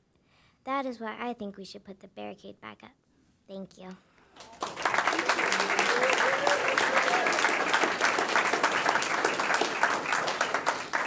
Seth. Following Seth Cheldnick is Aspen Hawker, Monica Hawker, and then Natalie von Valkenburg. And how many speakers are left? We have 1, 2, about 12. Okay, so we're going to hear from him, and then we're going to take a break. Okay. Hello, and thank you for letting me speak tonight. With all due respect, I resent the way this meeting sprung up with little notice after repeated verbal and written statements made by city officials reassuring residents it will be immediately go back to the pre-sinkhole closure as soon as the sinkhole was filled in. And I resent that the sinkhole was allowed to cave in when residents called out the inevitability of this 10 years ago and now need to be fixed at 10 times the cost. I resent that the fire gate being made out of relief for not taking being made out of relief for not taking option 2. If this gate was necessary, as Sepeta said, why wait for this crisis to pounce as an opportunity? I resent the Sandy Point HOA for representing like the majority of their communities in favor of this when only 2% of them was passionate enough to show up here. In fact, it's ironic hearing from those proponents of option 2, since the barricade is a condition upon which the developments west of the juncture were built. This would easily take off, and I need to say this because no one else is, but it's important, will take off $1 million off the top of every single property value of every single house. And it's not just the residents, but it's the county revenue also that you have a fiduciary responsibility to protect. The 45 driveways alluded to earlier also include an average of 4 additional homes on about 12 easements. Opening remarks were made it seem like this was closed at some point. In fact, it had never been open. Advocates of option number 2 talks about possible safety options. Option 1 talks about immediate safety. No amount of calming will preclude a tragedy from happening. It's inevitable. Calming will greatly increase wear and tear on vehicles and frustration. Putting back a barricade to preserve the defining neighborhood character, safety, and quality of life is the right thing to do. Thank you for your time. Thank you. So before we take a break, I want to speak to the issue that he raised and a couple other speakers have raised. I was up there one weekend looking at the sinkhole, and there were 2 of your neighbors that were speaking to one another about this issue of the Wales and Crest Drive connection and what to do when the project was complete. And it was clear there was a difference of opinion there. And one of the speakers who advocated for keeping it open talked about the public safety issues. And we did hear I heard from a lot of people about keeping it open. And I thought that the right thing to do was to have a public conversation about whether it should reclose, how it should reclose. The little jungle that was there guerrilla. It was not something that the city put in. And so in the meantime, so here we are. We're having this hearing, and it's giving everybody an opportunity to speak. And so the answer that you got from Deputy Mayor Lyons to your email and the city response, staff people, that was the case. But having an agenda where the options were to be considered, I think was an important thing to do. So here we are. It's clearly the folks of Crest did get the word that we were having this hearing tonight, and I thank you all for showing up. And we will be back for a dozen more speakers after we take a 10-minute break.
Hello, hello, hello. If everybody could take their seats.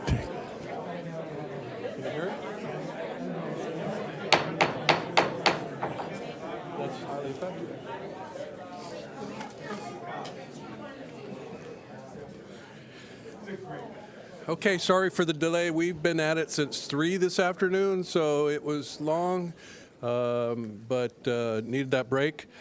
And if the city clerk would now call the next speaker. Absolutely. Aspen Hawker, Monica Hawker, Ivan Hawker, followed by Natalie von Valkenburg. Hi, my name is Aspen Hawker, and I live at 2024 Crest Drive, right next to the cut-through. People who live on Crest Drive, like me, my family, and my next-door neighbors, think it is not fair to let cars through our street. I think we should close it because we can't play our street sports like basketball, soccer, or foursquare like we used to when we lived on a dead end. Our street is not safe anymore because it has very fast cars, and our dump trailer just got stolen from our house. Please close it. Thank you so much.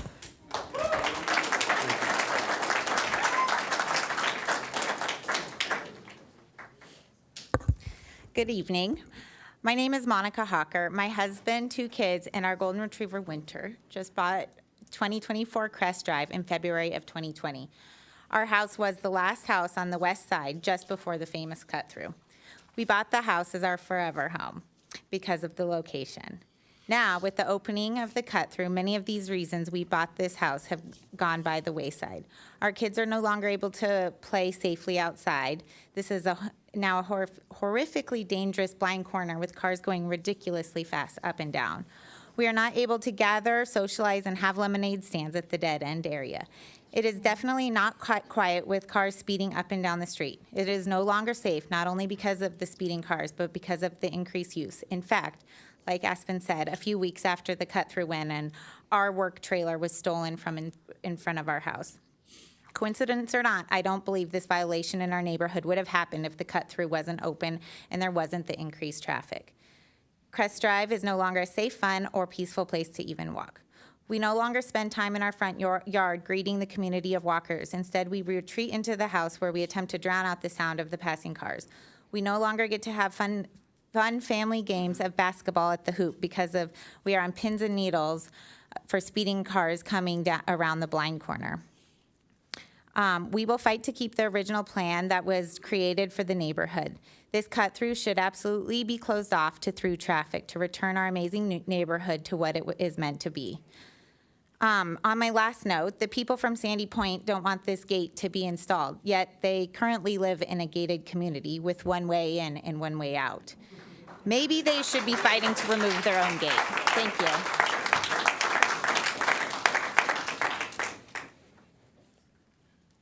Ivan Hawker.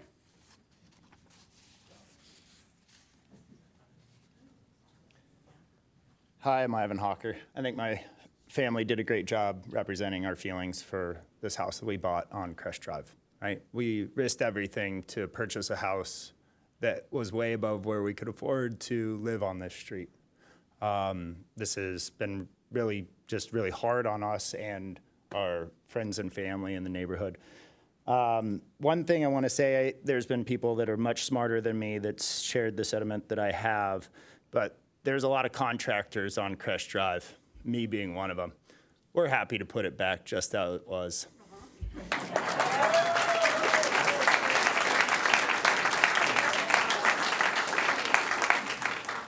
Natalie von Valkenburg, followed by Mike Maddie, Ron Grimes, with time donation from Virginia Bridey and Cindy Hellman, and then Bob Serling. Mayor and council, I've evacuated for fires 3 times in San Diego County, and I have 100% confidence in our fire department. And in the chance of an emergency versus the daily speeders coming through Crest, I'll take the barrier, please. Opening Crest has dramatically changed the calm character of our neighborhood. Crest isn't just for Crest. It's visited and enjoyed by many people that don't live on the street. Dog walkers from around Encinitas drive in to walk here. Cyclists use the street to get away from heavy traffic on Santa Fe. Area high school teams run on Crest. Why? Because it's safe. And every winter, birders from around the world, and I hang out with them, come to Crest to see the species of birds that migrate through here. I love my community. I welcome anybody in Encinitas, anyone from around the world, to come and enjoy this unique street where children are playing and families are hanging out and people come to walk and be a community. Please give us option 1.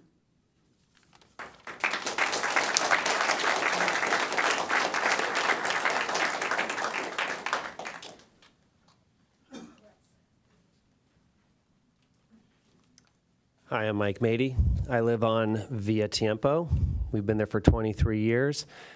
And I think every point to support option 1, which is what I'm in support of, as is my wife, Amy, who's here too.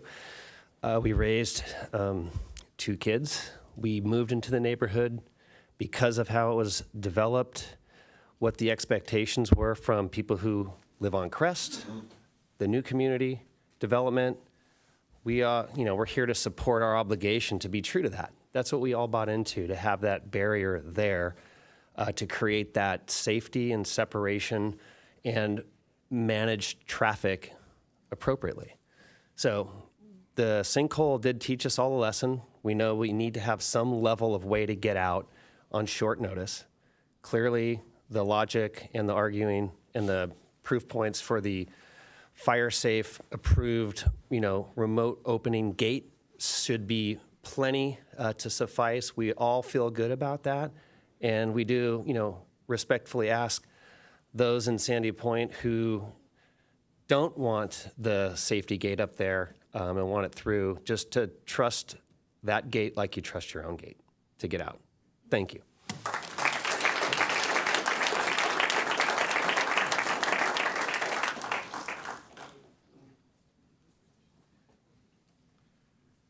Well, I don't know what you've been doing, but I had a presentation here and 2 time donations, thinking I had 3 minutes each. But so many things have been said. I've been spending all this time back here rewriting, crossing through, and so forth and so on. So I don't have any ideas that are going to come together. So that's my alibi. So anyway, Ron Grimes, 1411 Crest Drive, and I'm in support of option 1. And that's, of course, putting the barrier back up. I do want to make one point in response, actually 2 points in response to Mayor Kranz. One, people on Crest don't know about this hearing.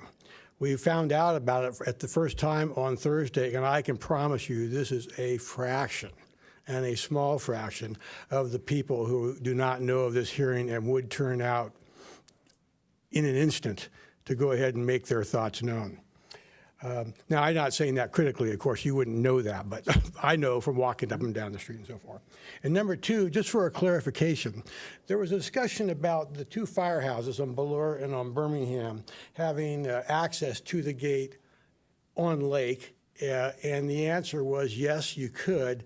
But what wasn't stated, which I just checked with staff during our break, is both those firehouses could go ahead and access the gate from the Crest side, and also with all the electronic devices open up the gate. So that's clear. Okay, so I would just say that an access is, from the 1979 report on, has always been an aspect of the emergency access, has always been an aspect of that area, as pointed out by staff in the 1979 finished drawing. That access has never been open in nearly 50 years, and every resident south of the access, with the possible exception of someone who was there on one of those dirt areas before anything was developed, purchased their homes with the access already in place. Now, a point I don't think which has been made is permanently only opening the access, when I'm talking about the barrier access, will in effect redirect drive-through circulation element traffic from Lake, the legally defined circulation element road in the area, onto Crest, which, as you know, is a rural road, winding, undulating, and so forth. I don't believe the city has ever redirected traffic or caused traffic to be rerouted from a circulation element road onto a non-circulation element street, let alone a rural street. I also want to point out that opening the access will change the neighborhood of Crest. It's actually called Palomares Heights, by the way. Street layouts and traffic circulation determines neighborhood characteristics and how residents interact and how people use the street. Preserving neighborhoods from being altered by county traffic engineers was a major reason City and Encinitas incorporated. This concept is enshrined throughout the general plan, and especially in circulation element goals chapter regarding it's called chapter, it's a chapter for the circulation goals, policy 2.4, which states, in effect, when traffic and neighborhoods are in conflict, neighborhoods come first. Crest is part of the historic Flower Legacy and one of our oldest streets. There are a few streets like Crest left. Opening Crest will change the way Crest residents interact and how others use the street. And oh, by the way, there already has been an accident on the street. Took out a bunch of shrubs, out of control, spun out and so forth. If one of those people in the picture had been there, we'd have a real serious accident on our hand. Now, this area, my third point here, is this area is most likely the most studied area in Encinitas. From 1987 through 1994, over 7 years, from Crest, or from Santa Fe down to Wales, and from Crest over to Lake, which included the study area, there were approximately 30 hearings, including 10 council hearings. There were numerous reports, including 2 CEQA studies, and I share the other responders' point being it ain't cheap. I do want to make a point. Staff did not include those reports because they told me that the barricade that we're talking about was south of that study area. Actually, not true. Staff would not know that. But I will tell you, in all those hearings, all 30 of them, it was discussed and well known as a possibility and an option. So anyway, we had many, many decisions.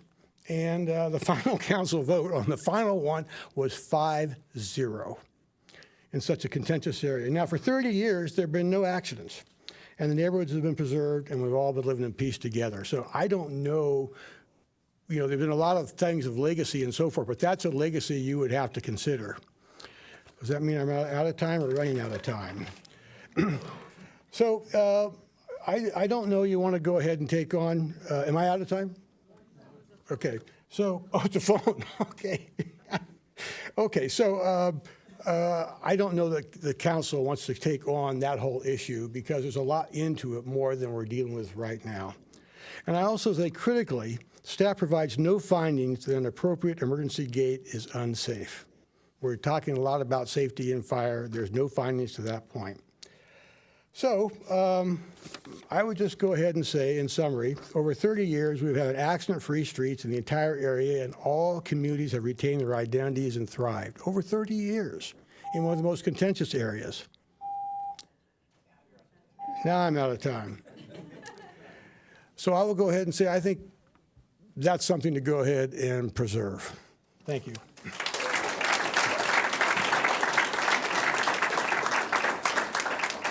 Next speaker is Bob Serling, followed by Heidi Van Sissen, Susan Magnuson, and then Dana Brockhoff. Good evening, and thanks a lot for allowing our community the time to speak tonight. My name's Bob Serling. I live on Bruciala Court, which is a couple blocks west of Crest. And one thing I wanted to point out is that this is not just a Crest Drive issue. This is a community issue. And we've become a walking community, a dog walking community, a bike walking community, and most importantly, a neighbor-to-neighbor community because of the barricade that allows us all to walk and meet each other and get to know each other. So I strongly am in favor of option number 1. And also, to my neighbors in Sandy Point, I'd like to say that the fire chief has already stated that they've had no problems whatsoever with the existing gates for a number of years. But any of us who've lived here for 27 years like we have have seen multiple failures of the gates at Sandy Point to either open or close. So I suggest if they're really concerned about their safety that they might consider removing their gates. And finally, I'd like to hope that we will have a vote tonight and not that this gets punted till later, and that we approve option number 1 tonight. So thank you so much for your time.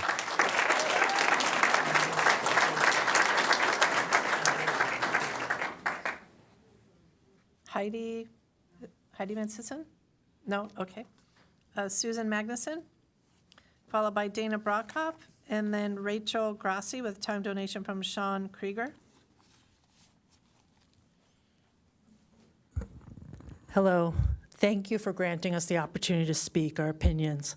My name is Susan Magnuson. I live on Via Tiempo, just 2 houses in from the Crest block. I have raised 4 children in the neighborhood.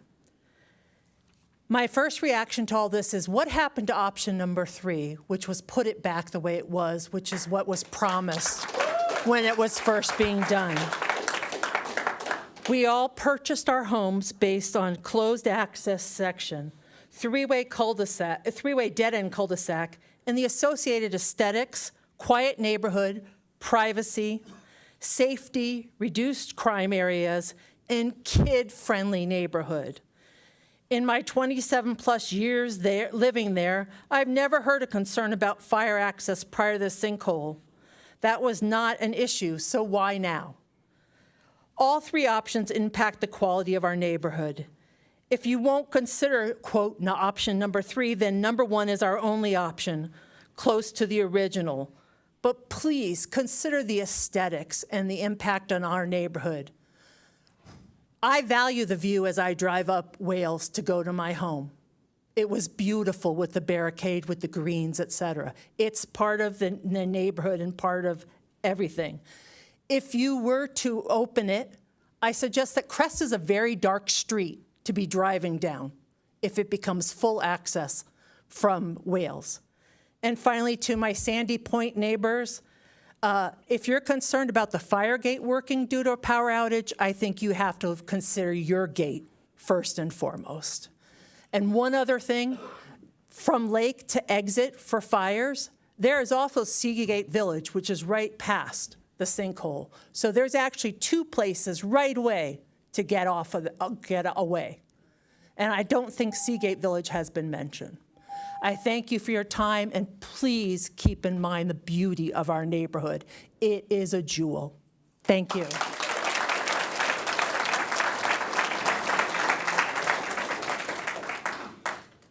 Dana Brockhoff? Okay. Rachel Grassi? Rachel has a time donation from Sean Krieger, followed by Eric Ree, and then Kevin Williams. Hi, thank you, Mayor and council members, for Can you pull the mic down? letting us all come and speak tonight. I live on Crest. I'm new to Crest Drive, and I want to thank the police department and the fire department for monitoring our house, given our newly installed faulty alarm system. We are new to the community, and I came here, expecting to find people on both sides of the argument, people that want to keep the gate up and people that want to have the gate down. And I was shocked to discover that that really isn't the case, that the majority of people on both sides of the gate would like to see the gate remained, and it was only maybe a couple people that purported to represent others that felt differently. So I'm a little confused as to why we're here. Who wasn't, initially that suggested that it remain open, since it was never intended to be permanent. And from what I've seen, there's really no desire on any part for it to remain open. I have 4 kids, 2 toddlers, a new driver, a new puppy, a completely blind driveway. I obviously bought on the street because it was a not-through street, and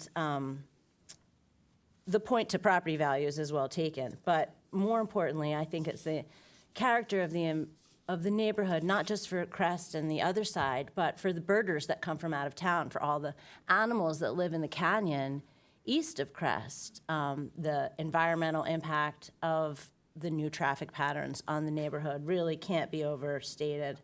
And Mayor, you mentioned that you heard the neighbors talking and that there was a difference of opinion, and I completely agree that there was a difference of opinion among those neighbors. What I don't see is a large difference of opinion among the neighbors that have gathered here, and really from what I've heard, the neighborhood in general.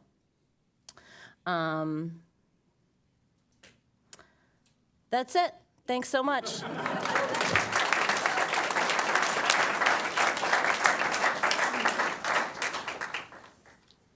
Eric Ree, and be followed by Kevin Williams. Mayor and Council, good evening. Thanks for this opportunity. I live on the Wales side of this argument, and I feel so sorry for the people on the Crest side. I've owned my property for 44 years, since 1979. I have enjoyed the quiet, the peacefulness of Crest Drive, the ability during the pandemic to ride my bike and get exercise on a traffic-free street. I have lived through fires, earthquakes. The only fires of any magnitude that I recall were 2 house fires, ironically both on the corner of Crest and Birmingham, different times, unrelated, but those are the only fires I've ever seen.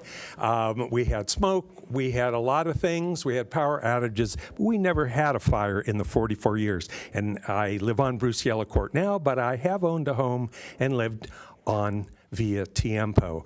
So this present situation has changed the nature of our neighborhood for the worst. And I'm hoping that option 1 was a little ugly. I'm in favor of option 3, actually, putting some collapsible barricades that anyone with a truck or car could drive right over and escape, if that's the word you need, onto Crest Drive, where Lake Drive engulfed in flames for some reason.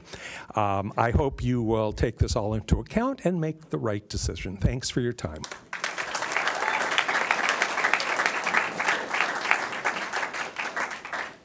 Kevin Williams. Okay, that does conclude public speakers, and then I have the individuals registering support for option 1 but did not wish to speak. Jim Gibson, Donna Martin, Jessica Chelnick, Deborah Carl, Jim Carl, Ron and Charlene Schrader, Cindy Hellman, Robert Nilsson, Karen Nilsson, Joseph von Valkenburg, Philip von Valkenburg, William von Valkenburg, and Dana Brockhoff. And then 2 individuals that did not wish to speak in favor of option 2, Cindy Carr and Cecilia Vick. Thank you. First, let me say that I really appreciate the way you all adapted tonight to the shorter period of time to speak. Everybody respected that very well. Some even spoke less time than you were allotted, and I really appreciate that. I appreciate you being here to participate in this conversation. I think it was important that we have this public hearing in order to do that, which, by the way, I am now closing the public hearing. I think that the other thing that I was very impressed by is that so many of the people who live on Crest Drive expressed support for option 1. I know towards the end it came up, this notion of option 3, but there were only 2 options. And for, I think, good reasons, there were only the 2 options. I am familiar with the history. I lived at 1418 Crest Drive when I was 5 years old. I lived in on a chicken ranch. There was the ranch hand's house. My parents, with 5 kids, we lived there for about 6 months while our home was being built on Ocean View Avenue. And it's a beautiful part of our city, somewhat untouched by a lot of the development that has affected the rest of our community. And I certainly understand why you're here to advocate for putting it back as much as possible to the way it was when the cars were barricaded on a day-to-day basis. So I appreciate all of that. The one question I would like to ask the fire chief, and if the staff could put up the map with the high fire areas designations, when did fire severity become something that was identified through maps like this? Yeah, so CAL FIRE, I couldn't give you an exact time frame, but over the last 10 years with the increase of fire weather and fire events, they started mapping out what's called state resource areas and local resource areas, and this map is a local resource area. So with the increase of the fire weather and fires that are occurring, that they came up with these maps. So this is relatively new. So a situation like we have where we had it completely barricaded, ingress, egress was virtually impossible without bulldozers and such. This map would be something that would be taken into consideration for a policy body when they considered what to do next? Correct, yeah. Okay, thank you. Deputy Mayor Lyons. Thank you. It's okay. No, the public hearing is closed. Thank you. We did hear from you all, and we're going to deliberate now. Thank you. So now is our opportunity to deliberate and to let you know what our thoughts based on what we've heard from you. And so I would like to start by saying that I recognize several of you in the audience, and I appreciate that you've put the time in to come here, and your sentiments are very passionate and very clear and very clearly communicated. Thank you for that. I am especially impressed by the kids who spoke too. So kudos on that. Thank you. I hope you have a future in diplomacy. But to kind of frame for you where I'm coming from here, I lived in Sandy Point 10 years ago on Wales, and now I live less than a mile from this location, not on Crest, but north. And so because I lived in Sandy Point and now live north on Crest, I understand this area really well. And next time I'm out walking on Crest, I hope you wave and say hi, because I'm walking with my husband on Crest a lot. I wanted to frame that for everyone. Historically, in my years here on City Council, I've not heard any issues about the barrier in the road. I haven't gotten a phone call before this phase, before this temporary condition. I haven't gotten a phone call. I haven't gotten an email. People haven't talked to me about any concerns with it. However, I have gotten concerns from people who live on Crest about the safety of pedestrians, bicyclists, pets, walkers, joggers. So I've gotten those over the time frame of a few years, but also more specifically lately, I have gotten some concerns, and that may be associated with traffic going faster now. Our sheriff, everyone, you can contact the sheriff. I contact the sheriff. We get the sheriff out there to help make sure that speeds are appropriate. So I wanted to let people know Crest is a rural character. Crest is 25 miles an hour. It has a rural feel for all the reasons that were brought up. So I'm not going to go back into it. But I want to reinforce that it's a multimodal opportunity there. Crest is, yeah, it was built for cars, but it's a rural, very well vegetated roadway. Feels narrow, and it's used for a lot of other ways of getting around other than cars. So when I was asked early in the process, was this temporary opening going to be temporary or permanent? I said it was going to be temporary because that's what I thought it was, and I think many people did too. So I just want to explain that that's where that response came from, and I appreciate, though, that now we've evolved to this place where we can have a public meeting on it, because there is that sentiment that perhaps it should be open, and that's what this is all about. This public forum's all about. That's what makes Encinitas great, is that we can get together and talk about these things. So now that we are evolved over 50 years from when this is done, we have to know what we know. We can't not know what we know. We know it. So we know now that we're looking at where the existing barrier was and how it was put in place over time, that with all the vegetation there and without an emergency access opportunity, that it does not fulfill the need that it was intended to fulfill, which is to provide that emergency access. It just doesn't, and we know that. So we can't go back to what it was because there was too much barrier in the way for emergency access. But we know now about the fire, and these thoughts on fire have evolved, as we all know, over the recent years. We want to protect ourselves. We want to provide the opportunity for our neighbors to get in and out freely, and so we do know that. And so I'm in the position where, as a leader in this community, I can't not know that, and we have to provide the proper access for fire safety for the public. And so that's where I'm leaning on this. But we could do this in a way where it's more, perhaps more aesthetic, and maybe we'll get into the specifics about how a remote gate works. But what I'm leaning towards is that we want to provide something at this location that achieves the same objective aesthetically, which blends with the rural feeling of the community. And it might be something a little bit more low profile. I heard a couple people talk about the aesthetics.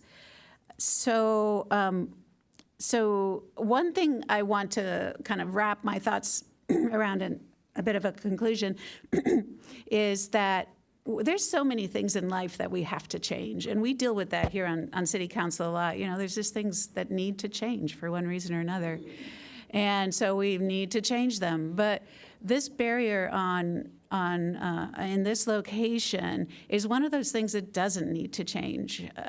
We had to take it out for this temporary solution, but I am in favor of it going back in and then providing for the emergency access on top of that. So I just want to say, it's just one of those things that my gut feeling right from the start is that just has to go back. So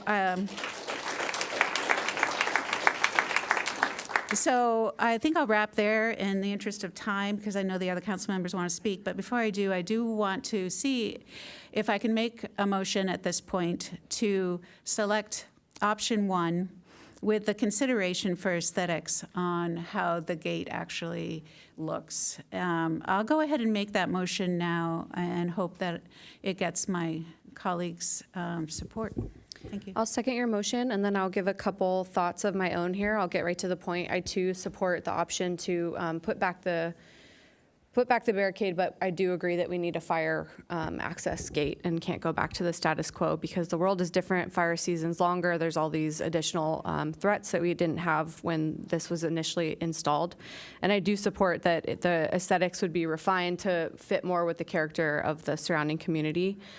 For me, this decision came down to something that came to light during COVID, which was another one of those crisis meets opportunity moments. And we saw cities all over the state of California restricting auto access to streets so that they could be opened up for kids to play and people to ride their bikes and to provide a whole other kind of access that you don't have when car convenience is placed at the top of that hierarchy. And to me, that's what is already operational on Crest and Wales and the surrounding streets, is that kids really get to run free and roam, and you get to have a really unique opportunity within our city in that you have free-range kids. They can cultivate their independence by going where they need to go and moving about without having to be shuttled around in a car. And so I think that not only is this something that we should restore back to all the surrounding community, but it's something that we should pursue in other parts of our city during pickup and drop-off times for school areas to create safe zones so that we can have local neighbors be able to access, but also kids to be able to move around. So that is the main reason why I support, and I was also pleased to learn that it wasn't just people on Crest who wanted the barricade restored, but it was from a whole bunch of different streets and neighbors, and that there was consensus in that way. which is helpful for the decision makers. That being said, I do want to honor the voices who showed up tonight to speak in the minority opinion, because that truly takes a lot of courage, and it's the diversity of opinions that we need to hear from to be able to get to the right place.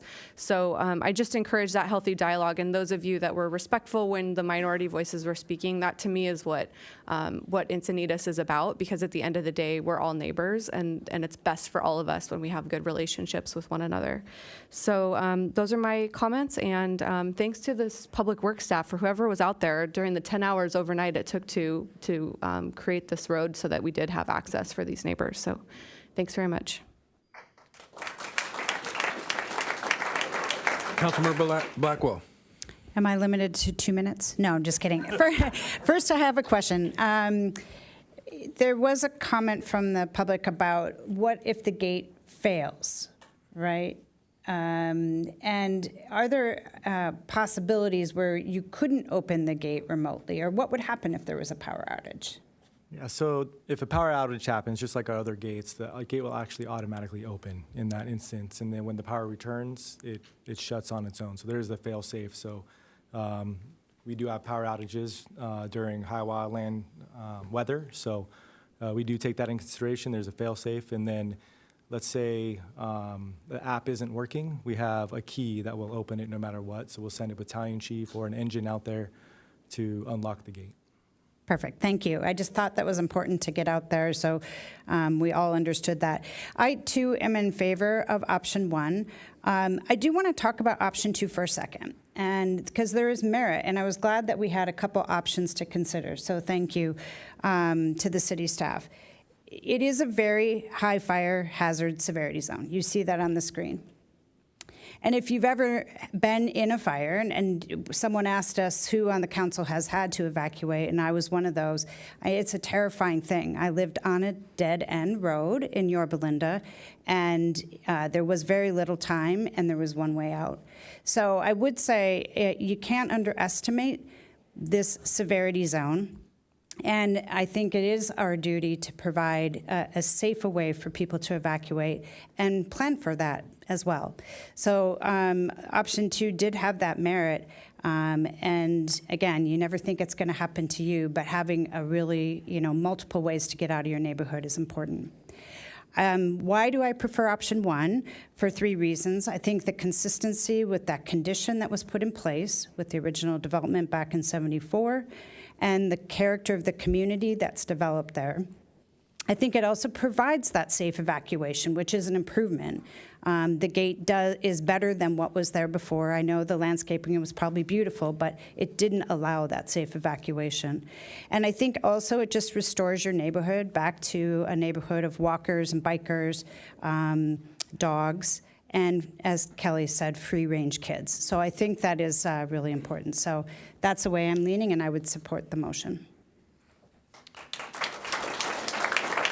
Councilmember Ehlers. That me? Okay. Yep.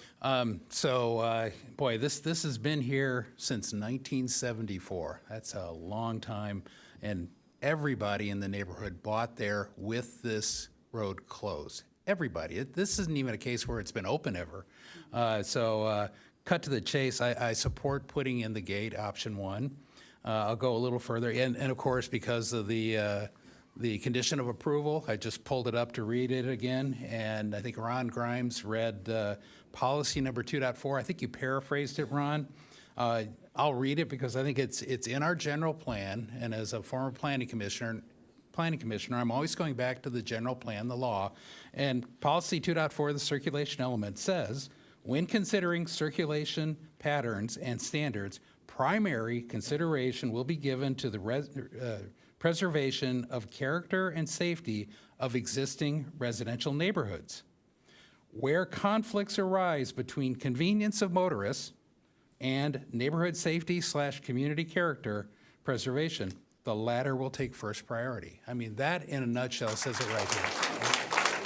So I want to offer a modification to the motion on a couple of points. Or let me first make a point using this hazard severity zone that's up. If a fire started below crest on the east side and bifurcated it and burned over. There's a lot of beautiful vegetation along Crest. The people at the end of Crest would not have an exit route. And so that's why I support option 1 over putting the barriers back. It's just a much safer. The fire chief made another comment, bringing multiple engines to the neighborhood. You look at how surrounded this neighborhood is. He'll want to be able to get some fire trucks around Lake and back around. So it's just ultimately safer. And in Alevinheim, a lot of people, my neighbors live in high severity fire zones, and they've been losing their insurance coverage. So anything we can do to help mitigate that problem before it happens to your neighborhood, the better. If you could bring up the cross-section of the gate showing the pedestrian path, I would offer one modification to this. In general, this is very similar to what you see at Village Parkway.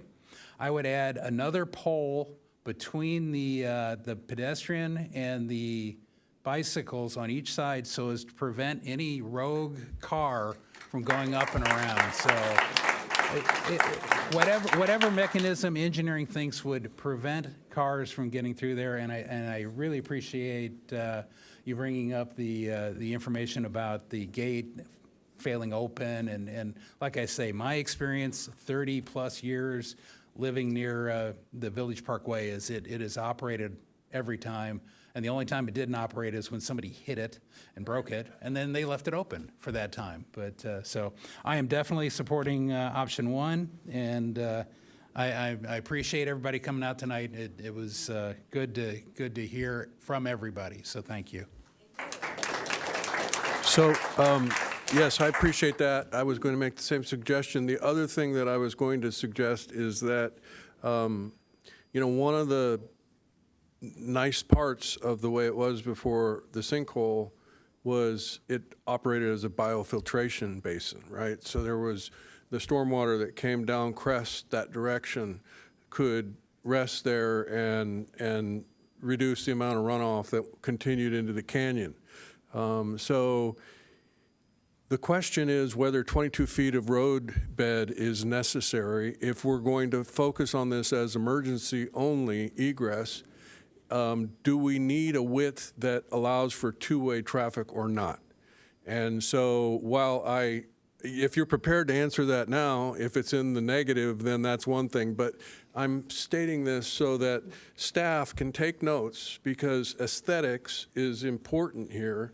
And so if we can create a situation that uses biofiltration, maybe there are trees that can be planted on either side of the gate pole so that you have a little bit of open space, vegetate where you can. So that's what I would try and do. Yeah, Mayor, the fire department and then engineering can work together to see what those widths would be, to see what the smallest would be. We do want two-way traffic, but I can work with Jill and we can come up with a good plan. See what you can do. And I think the important thing tonight is that we're going to have a vote here on option 1, and then there'll be another, I don't know if there'll be CPPs or whether, this becomes a project. There will be other opportunities for the public to weigh in on the design.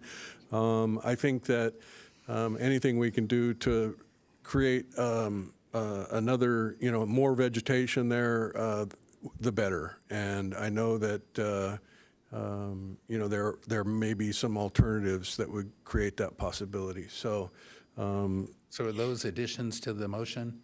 I wasn't going to make it a motion. I was going to just be giving staff direction. But, I think that this is adequate. We've all commented on aesthetics, and but I don't really have a strong feeling one way or another. If you want to add it to the motion, you're the motion It's in maker. the motion that I have. What's that? The motion that I had aesthetics in it. It was option Okay. 1 with consideration of gate aesthetics. Yeah. And then I was going to ask if you would amend your motion to add adoption of the resolution, which is the budget amendment. Yes. Oh, thank you. Thank you. Yeah, I was trying, Well, I'm happy to accept those friendly amendments to the motion because I think even though we've had this dialogue, it's good to have it part of the motion. Something that would prevent cars from coming up on the sidewalk and going around, whether it's a, bollard or not. Maybe there's something more aesthetic than that.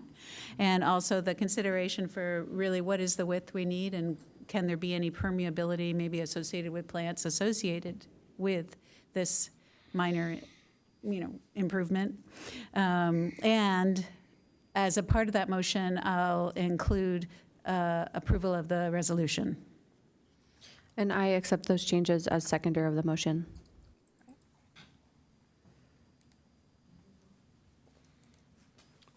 Okay. Motion carries unanimously. All right. Thank you all, and appreciate you coming out tonight. And we're all very excited about the Lake Drive sinkhole project wrapping up. Believe me, we're ready for that to happen. So thank you again. All right, if you could quietly leave so we can wrap up our meeting We have here. more work. We still have to go. We still have more items. Okay, thank you. Quietly. All right. Yeah. Okay. All right. There are no informational items. Please take your conversations out in the hallway. Thank you. Yes. So, hey, help us out. Quiet, please. They seem to be ignoring. All right, no information on this AB 123 reports. Can the sheriff just? No, nothing to report. No, nothing for me. I don't have anything to report. I'll just report on the San Diego County Water Authority recent meetings. We've been having special workshops on the budget. As I've reported in the past, the budget is what we're considering now through June. And the extra workshops have been important to really for the board to really drill down with staff and the general manager about where there can be budget, there can be mostly expense cuts. So it's been a really involved process. As was mentioned, as was put out in a press release by the Water Authority a month or so ago, their first run at it showed a 13% increase. And the city of San Diego, who is the primary vote, well, not the primary, but the major vote holder with the district, has recommended that we make sure that we're down to single digits, not up in the double digits for our budget increases. So it's an ongoing activity where we're hoping we can get down into single digits. Hopefully I'll have some positive information to report on that in the near future. That's just a status update. Okay, city manager reports. So really quick, today I forwarded to all of you a report from our automated system that people fill out for council agenda items, and just asked you to, you get those already from the city clerk, but if you would like our IT director to have those sent to you automatically each week, she can do that. But I know not everybody wants that, so thank you. And just tell you informally, that's what you're looking for? Sure, you can tell me now. City attorney reports. No report this evening, Mr. Mayor. City clerk reports. All right, we're adjourned. Thank you.